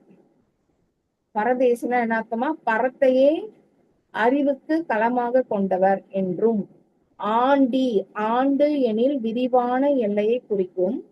அவ்வெல்லையை அறிவின் களமாகவே கொண்டதால் ஆண்டி அவ்வா என்று வழக்கு. என்றும் நித்தன், உலகை பெருநிலையை உட்பொருளாக கண்டவன் என்றும் கூறுவது வழக்கமாயிற்று. நீரு என்ற சொல்லிற்கு நீற்றார் வந்து அதன் பின் நீத்தாராக உருப்பெற்றது. எப்பொருளும் வெப்ப மிகுதி பெற்றால் நீரி போகும். அந்நிலையில் அப்பொருளை சேர்ந்த சில வகையான மூலக அணுக்கள் வெளியேறிவிட எய்தி நிற்பது ஒன்றே ஒன்று கவர்ந்து நிற்கும் பசை பிடிப்பு இழந்து போகும். பசையற்ற நிலையை பற்றற்ற நிலையை கொண்டு நீரிய நிலையை பற்றற்ற நிலையாக கருதுகிறோம். உலகம் மீது அறியாமை என்ற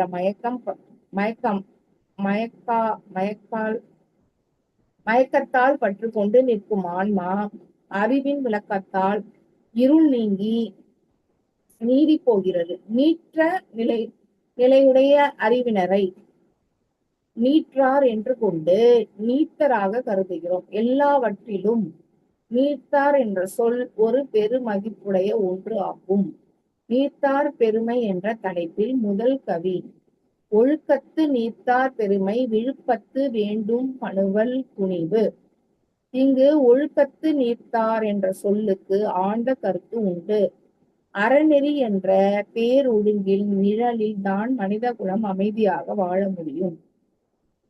அந்நெறி இல்லறம் என்றும் துறவறம் என்றும் இரண்டு துறைகளாக அமைந்துள்ளது. பொருள் ஈட்டி காத்து துய்த்து பிறருக்கு இட்டு அதன் மூலம் ஓம்பும் அறம் இல்லறம்.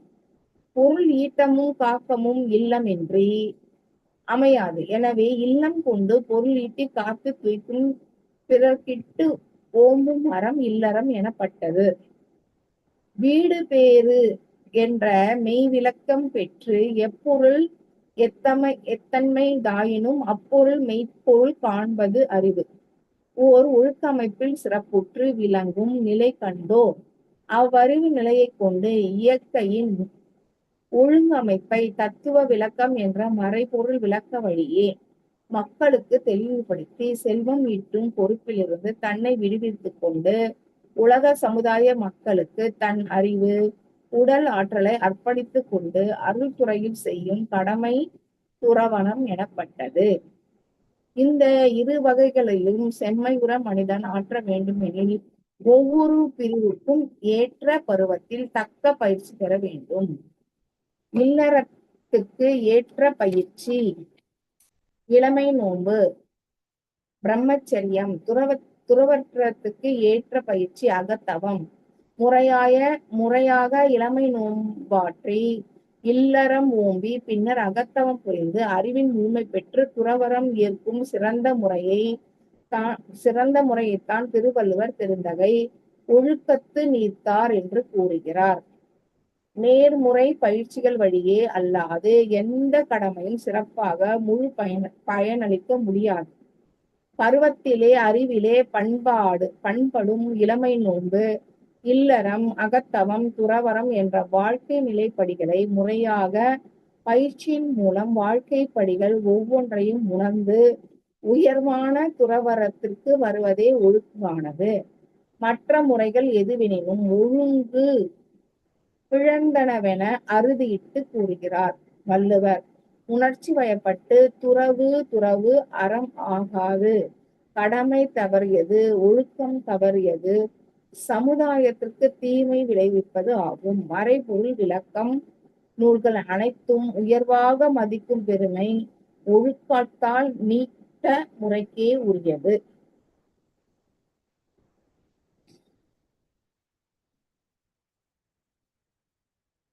இதுல ஒரு கவி போட்டிருக்காங்க. பெண்டு பிள்ளை இல்லாதோன் பிழைக்க வழி காணாதோன் சண்டையினால் வீட்டை விட்டோன் தங்கமே சந்நியாசியானாரடி மெய்ஞான தங்கமே அப்படின்னு என்று ஓர் அறிஞர் கூறியபடி முறை தவறி கட்புலன் மயக்கும் வேடமிட்டு எத்தனையோ அன்பர்கள் தங்களை துறவிகள் என்று கூறிக்கொள்கிறார்கள் அல்லவா? அத்தகையவர்களை துறவிகள் அல்லது நீத்தார் என்று மறைநூல்கள் ஒப்புக்கொள்ளா என்று எடுத்துரைக்கிறார் வள்ளுவர்.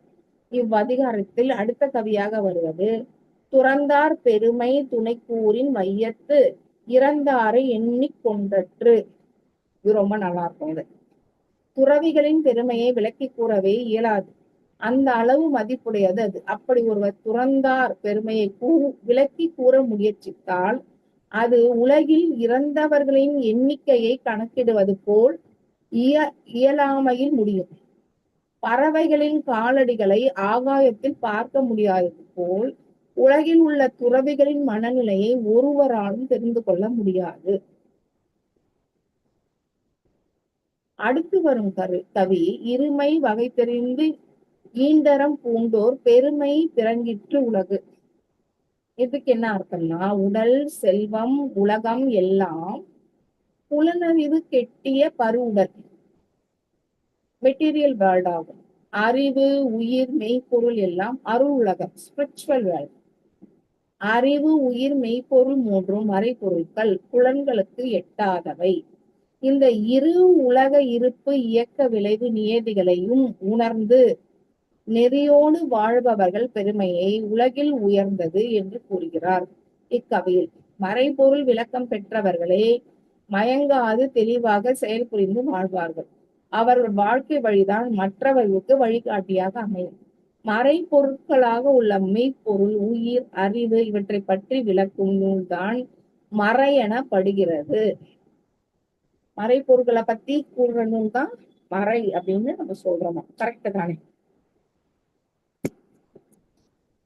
ஆன்மா உய்வதற்கு உடல் அடைந்து இருக்கின்றது என்ற உண்மையை அறிந்து உடலை கருவியாக மதித்து ஓம்பி எய்த வேண்டிய உயர்வை அறவழியில் எய்துதல் சிக்கலற்ற மனோநிலை. இத்தகைய அறிவின் உயர்நிலை துறவிக்கே உரியது. இவ்வுயர்வு வாழ்க்கை நெறியே மாந்தர் குலத்தில் உய்விக்க வல்லது. ஆகவே உலகம் துறவிகளை பெருமையாக மதிக்கிறது என்று விளக்குகிறார் வள்ளுவ பெருந்தகை. அதாவது என்ன கவி? இருமை வகை தெரிந்து ஈண்டரம் பூண்டோர் பெருமை பிறங்கிற்று உலகு அப்படின்னு. பல பொருள் புதைந்து மெய்ப்பொருள் விளக்கமாக இந்த குறளை திருவள்ளுவர் தந்திருக்கிறார். அது சுவை, ஒளி, ஊறு, ஓசை, நாற்றமென்ற ஐந்தின் வகை தெரிவான் கட்டே உலகு. இதுக்கு பெரிய விளக்கம் இருக்கிறது. மொழி அளவில் இதனை வைத்துக் கொண்டு பொருள் காண முயல்கிறான். அது முழுமையான விளக்கத்தை தராது. வள்ளுவர் இப்பேரியக்க மண்டலத்தின் தோற்றம், இயக்க வேறுபாடுகள், விளைவுகள், உயிரினம், உணர்வுகள் அத்தனையையும் மனதில் கொண்டு விரிந்த கண்ணோட்டத்தில் ஒவ்வொரு கவிதையையும் உலகுக்கு அளித்திருக்கிறார். அவர் மனநிலைக்கு நாமும் நம் அறிவை விரித்து ஆழ்ந்து அவற்றின் உண்மையை விளக்கத்தை பெற வேண்டும். இதுதான் முக்கியமான விஷயம். வேதாந்திகளின் தொண்டு. பருப்பொருள் விளக்கமாக வேதாந்திகள் மண், நீர், நெருப்பு, காற்று, விண் என்ற 5 பௌதிக நிலைகளையும் விளக்கி இவற்றின் வெவ்வேறு அளவான கூட்டு இயக்கங்களே பேரியக்க மண்டல நிகழ்ச்சிகள் என்பதை பல கோணங்களில் விளக்கியுள்ளார்கள். இவற்றையெல்லாம் பிறப்பிடமாகவும் முடிவாகவும் உள்ளதே சிவநிலை, சுத்தவெளி என்ற மனித மனதுக்கு தெளிவூட்டி அறிவு தொண்டாற்றி உள்ளனர். இதனால் சிவம் என்பது இருப்பு நிலையாகவும் மெய்ப்பொருள் ஆகவும், பஞ்சபூதங்கள் சிவத்தின் இயக்க நிலையாகவும் விளக்கம் கொடுத்து விட்டார்கள். அவர்கள் விளக்கி காட்டிய பேரியக்க மண்டல தோற்றம், இயக்க விளைவுகள் ஆகிய உண்மைகள் புலன் கவர்ச்சி வரையில் அறிவை எல்லை கட்டி கொண்டிருக்கின்ற மனிதனுக்கு பேரியக்க மண்டல அளவில் விருந்து நோக்கும் ஆற்றலை உண்டாக்கியது. சித்தாந்திகளின் தொண்டு. இல்லை என்று மறுக்க முடியுமானால் இவ்வாறுதான் இருக்கிறது என்று பருமன், நிறைவு, காலம், தொலைவு என்ற 4 கணக்கீடுகளின் புலன்களை எட்டுமாறு காட்ட முடியுமானாலும் மனிதனிடத்தில் ஒரு பேராற்றலாக இயங்கிக் கொண்டிருக்கும் மனம் என்ற மறைபொருள் பற்றி ஆராய்ந்து தெளிந்து கண்ட விளக்கங்களையும் அதற்கு ஏற்ற அகநோக்கு பயிற்சிகளையும் கூறி மக்களுக்கு அறிவொளி காட்டியிருக்கிறார்கள் சித்தாந்திகள். நுண்பொருளான விண்ணை உயிரென பருவுடலில் சூக்கும பொருளான உணர்ந்ததோடு அந்த நுண்பொருளான விண்ணுக்கு சிவம் என்ற இருப்பு நிலை அமைத்து அறிவாக விளங்குவதில் உணர்ந்து தெரிந்தனர். அவ்வறிவானது விண்ணென்னும் உயிரின் சுழற்சி விரைவால் எழும் அலையாகி ஜீவகாந்தம் புலன்கள் மூலம் வெளிப்புறம் விரிந்து உணர்ந்த தன்மையாகவும், இதனால் மனதுக்கு உண்டாகும் இன்பம், துன்பம், அமைதி, பேரின்பம் என்பதும் அனுபவங்களையும் ஒன்றுக்கு மேற்பட்ட இயக்கங்களிடையே அமைந்த விரைவு, பருமன், காலம், தொலைவு வேறுபாடுகளை கணித்து ஒன்றுக்கு மற்றொன்று கொண்டுள்ளவற்றை ஒப்பிட்டு உணரும் தன்மையாகவும் இயங்கும் சிறப்பினை உணர்ந்தார்கள். புலன்கள் மூலம் அறிவு விரிந்த இயக்கத்தை மனம் என்றும், மனத்தால் ஆற்றும் செயல்களின் அலைகள் யாவும் உயிரின் பதிந்து நினைவில் பதிந்து இயங்கும் நிலையை சித்தம் என்றும், உயிருக்கு மூல நிலையாகிய இருப்பு நிலையாகிய உயிர்க்குள்ளும் அதை சுற்றிலும் பேரியக்க மண்டலம் முழுவதும் நிறைந்த மெய்ப்பொருளை சத்து, சூப்பர் கான்சியஸ்னஸ் என்று கூறியுள்ளார்கள்.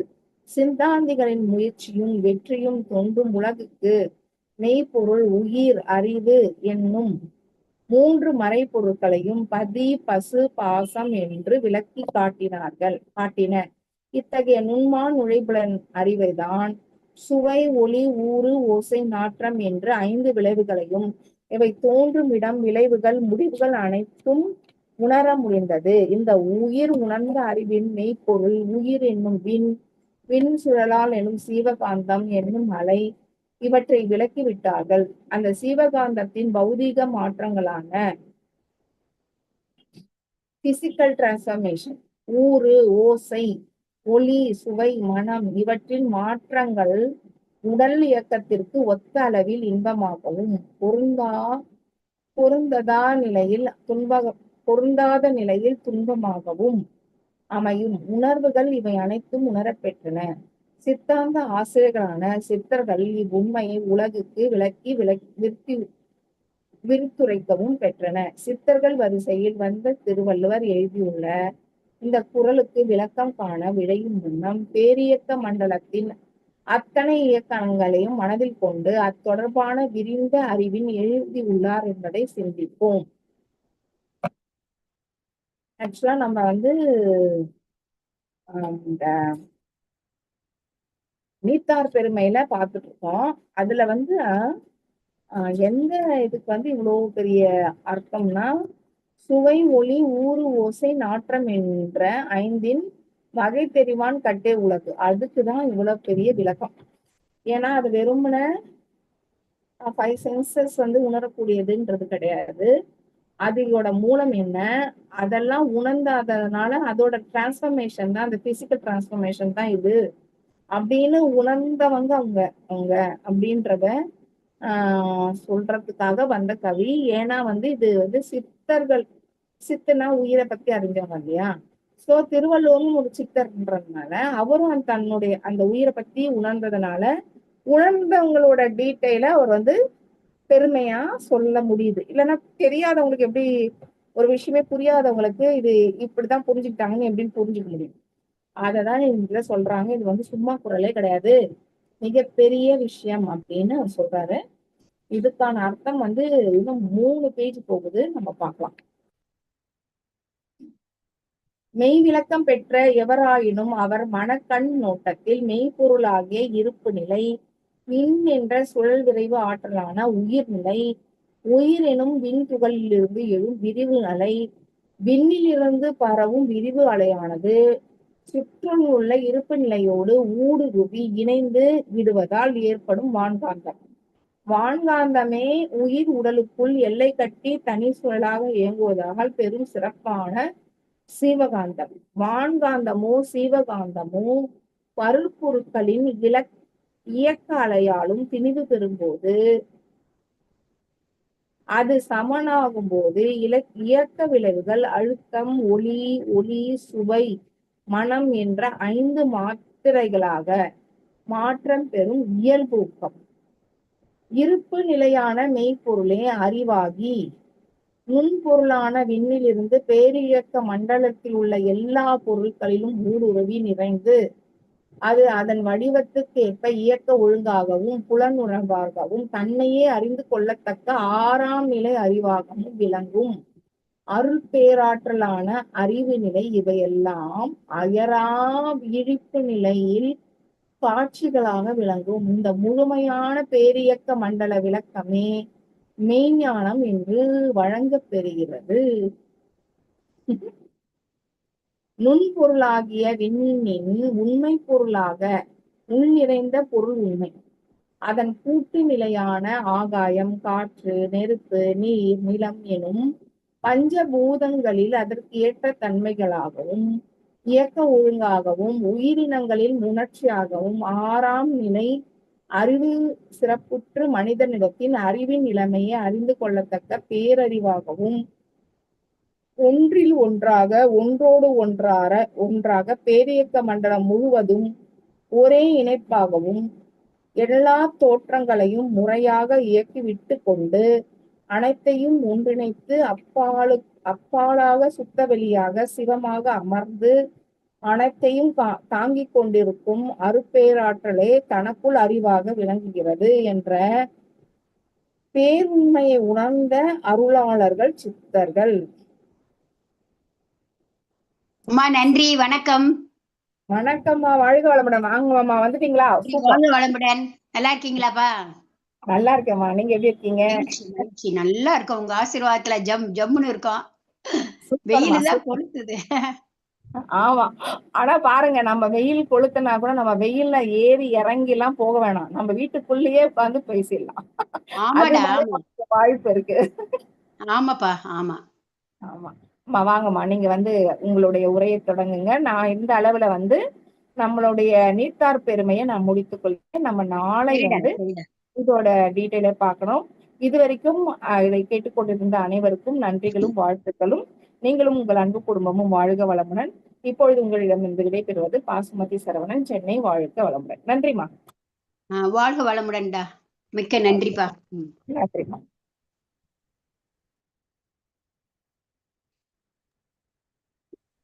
அம்மா அம்மா வந்துட்டேன்டா. அம்மா வணக்கம்மா. வணக்கம் வணக்கம்மா, வந்துட்டேன். சரிங்கம்மா, ரொம்ப நன்றிங்கம்மா. நீங்க படிக்கிறதுங்களாம்மா.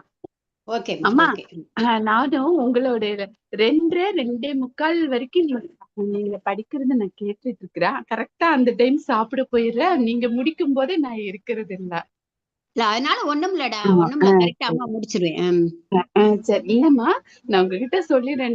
நீங்க முடிக்க போகும்போது நான் இருக்கிறது இல்ல. இடையில உங்களை டிஸ்டர்ப் பண்ண வேண்டாம்னு பார்த்துட்டு எந்திரிச்சு போயிருவோம் நாங்க சாப்பிடுறதுக்கு. சரிடா சரிடா. சரிங்கம்மா, அதை சொல்லிட்டேன்மா. நன்றிங்கம்மா. ஓகேடா. அம்மா ஆரம்பிக்கவாப்பா? ஆரம்பிச்சிருங்கம்மா. அம்மா நாளைக்கு வந்து நம்மளுக்கு நம்ம தொடங்கி 50வது நாள், இன்னைக்கு 49வது நாளுமா. ஆஹா, வெரி குட். வாழ்த்துக்கள் அம்மா, மகிழ்ச்சிடா. ரொம்ப சந்தோஷமா இருக்குது இல்லையாங்கம்மா? ஆமா ஆமா. ஆமாங்கம்மா. பிப்ரவரி 1 ஆரம்பிச்சோம் இல்லைங்கம்மா நம்ம. ஆமா ஆமா. எனக்கு முன்னாடியே நீங்க வந்துட்டீங்க. நான் உங்களுக்கு பின்னாடி தான் அப்படியா? வந்துட்டேன். சரி சரி. நம்ம கணக்கே பாக்குறல, எல்லா வேலையும் பார்த்துக்கிட்டே தான் ஓடிக்கிட்டே தான் இருக்கோம் நம்ம. ரொம்ப சரிங்கம்மா. மகிழ்ச்சி. 50 நாள் ஓடிடுச்சுன்னா ரொம்ப சிறப்புடா. வாழ்த்துக்கள் எல்லாருக்கும். சரிங்கம்மா, நன்றி. அம்மா ஆரம்பிக்குமா? சொல்லுங்கடா, ஆரம்பிக்கவா? சரிங்கம்மா, சரிங்க. அகர முதல எழுத்தெல்லாம் ஆதி பகவன் முதற்றே உலகு என்ற மாபெரும் தெய்வ புலவர் திருவள்ளுவர் அவர்களின் அடி தொட்டு வணங்கி,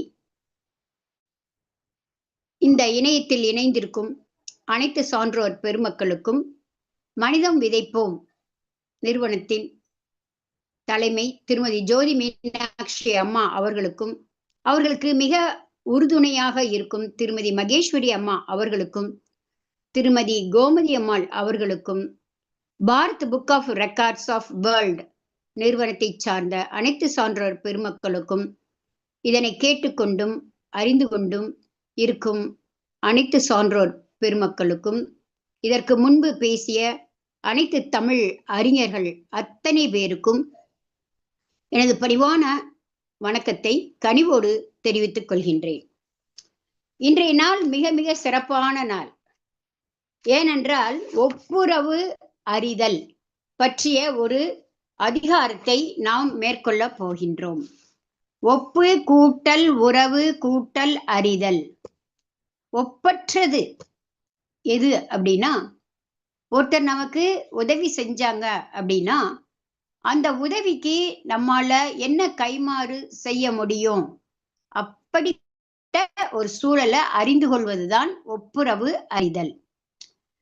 அது 22வது அதிகாரத்துல மிகச் சிறப்பாக 111வது குறள்ல கைமாறு வேண்டாவாம் கடப்பாடு மாறி மாட்டு என் ஆற்றும் கொல்லோ உலகு. துப்புரவு என்பது கைமாறு வேண்டாத உதவி.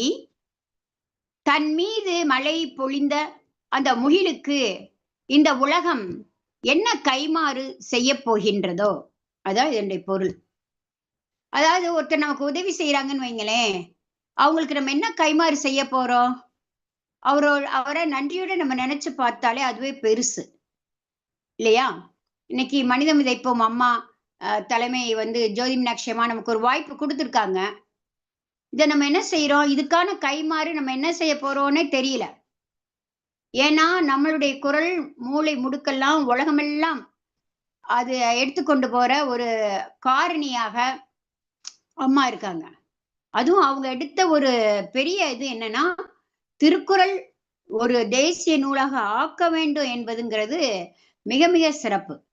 அப்ப அவங்களுக்கு நம்ம என்ன கைமாறு செய்ய போறோம் அப்படின்னு தான், ஒருத்தர் கொடுக்கிற உதவியானது, ஒருவர் மற்றவருக்கு செய்யக்கூடிய உதவியானது மிக மிக விலை மதிப்பு அற்றது. அதற்கான ஒரு கைமாறு நாம் என்ன செய்ய? இந்த முகிலானது கார்மேகத்தை உருவாக்கி நமக்கு மழையை பொழிகிறது. அப்படிப்பட்ட முகிலுக்கு நம்ம என்ன ஒரு கைமாறு செய்ய போகிறோம் என்று வள்ளுவர் கேட்கின்றார். அடுத்து, தாள் ஆற்றி தந்த பொருளெல்லாம் தக்கார்க்கு வேளாண்மை செய்தல் பொருட்டு. ஒருவன் தன்னுடைய சுய முயற்சியால் ஈட்டுகின்ற பொருள்களை எல்லாம் எதற்காக செல்வம் சேர்க்கிறான்? தக்கவர்களுக்கு அறத்தின் வழியாக உதவி செய்ய வேண்டும் என்ற எண்ணத்துலதான் இல்லையா? இப்ப நம்ம எல்லாம் கடுமையா உழைச்சோம், நிறைய காசு சம்பாரிச்சோம், எல்லாத்தையும் வச்சுக்கிட்டு நம்மளே வச்சு அனுபவிக்கணுமா? கிடையாது. அதுக்காக தாம் தூம்னு செலவழிக்கணுமா? கிடையவே கிடையாது. எவர் ஒருவர் தக்கவராக எவருக்கு எந்த உதவி தேவைப்படுகின்றதோ ஒரு உணவு இல்லையா, ஒரு உடை இல்லையா, ஒரு புத்தகம் இல்லையா, ஒரு எழுதுகோள் இல்லையா, அத வாங்கி அந்த தக்கவர்க்கு சொல்லுவாங்களா, தகுதி அறிந்து பிச்சை எடு, பாத்திரம் அறிந்து பிச்சை எடு. அப்படி தக்கவருக்கு நம்ம உதவி செய்யணும். நம்ம கடினமா உழைச்சோம்ப்பா, நல்ல காசு சேர்த்துட்டோம்ப்பா, சேர்த்த பொருளை நம்மளே வீணாக செலவு செய்யக்கூடாது. அதுதான் நம்ம முன்னோர்கள் கூறியது. அது ஒரு மாபெரும் அறம். அப்படிப்பட்ட சேர்த்த பொருள்களை எல்லாம் தக்கவர்களுக்கு, எவருக்கு தேவையோ அவர்களுக்கு நாம் என்ன செய்ய வேண்டும், கொடுக்க வேண்டும் என்பதை அழகா சொல்றார். தால் ஆற்றி தந்த பொருள் எல்லாம் தக்கார்க்கு வேளாண்மை செய்தல் பொருட்டு. அடுத்து, புத்தேல் உலகத்தும் ஈண்டும் பெறல் அரிதே ஒப்புரவின் நல்ல பிற. இனி வரவிருக்கும் புது உலகத்திலும் இப்ப கரண்ட்ல திகழும் நிகழ் உலகத்திலும் கைமாறு கருதாத உதவியைப் போல பெறுவதற்கு அரிதானது பிரிது ஒன்றும் இல்லை. இப்ப இருக்கிற சூழலும் சரி, கடந்த காலங்களும் சரி, எதையுமே எதிர்பார்க்க கூடாதுங்கிறதான் வள்ளுவர் பெருமான் சொல்றாரு. அதாவது நம்ம முன்னோர்கள் வாழ்ந்த காலத்துல ஒருத்தருக்கு ஒருத்தர் உதவி செய்யணும், அவங்க நல்லா இருக்கணும், யார் யாருக்கு தேவையோ என்ன தேவையோ அதை கொடுக்கணும்னு தான் அப்ப இருந்தாங்க மக்கள். ஆனா இன்னைய சூழல்ல, இன்றைக்கு நீ எதை கொடுத்தா, எதை இலவசமா, அது வேற, எதை கொடுத்தா என்ன கிடைக்கும், என்ன பலன் எனக்கு கிடைக்கும், எவ்வளவு தருவீங்க அப்படின்னா அந்த பொருளுடைய ஒரு தாக்கத்துக்கு ஆளாகிறாங்க. அப்படிப்பட்டவங்க கைமாறு கருத வேண்டிய சூழல் ஏற்படும். இப்ப இருக்கிற நிகழ்காலமும் சரி, இனி வரக்கூடிய நிகழ்காலமும் சரி, கைமாறு கருதாத உதவியை போல பெறணும். அப்படி ஒன்று பெறவில்லை என்றால் அதை விட சிறந்தது பிரிது ஒன்று ஏதும் இல்லை அப்படின்னு அழகா கவிப்பேரரசு வைரமுத்து ஐயா அவர்கள் பொருள் கூறியுள்ளார். அடுத்து 214வது குறள். ஒத்தது அறிவான் உயிர் வாழ்வான் மற்றையான் செத்தாருள் வைக்கப்படும். தனது உணர்வை போல பிறர் உணர்வையும் அறிந்து உதவி செய்வது கடமை. உண்மையிலேயே நமக்கு வலிக்கிற மாதிரி தானே மற்றவங்களுக்கு வலிக்கும்.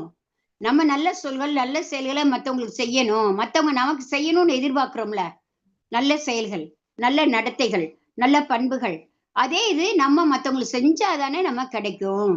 அது மாதிரி உணர்வு, நம்மளுடைய உணர்வு, அன்பு உணர்வு, பிறர் உணர்வையும் அறிய உதவி செய்து கடமை ஆற்றுகிறவனே உயிர் வாழ தக்கவன். எவன் பிற உயிர தன் உயிர் போல கருதி கடமை ஆற்றானோ அவன்தான் உலகத்துல உயிர் வாழ்றதுக்கு தகுதியானவன். மற்றவர் எல்லாம்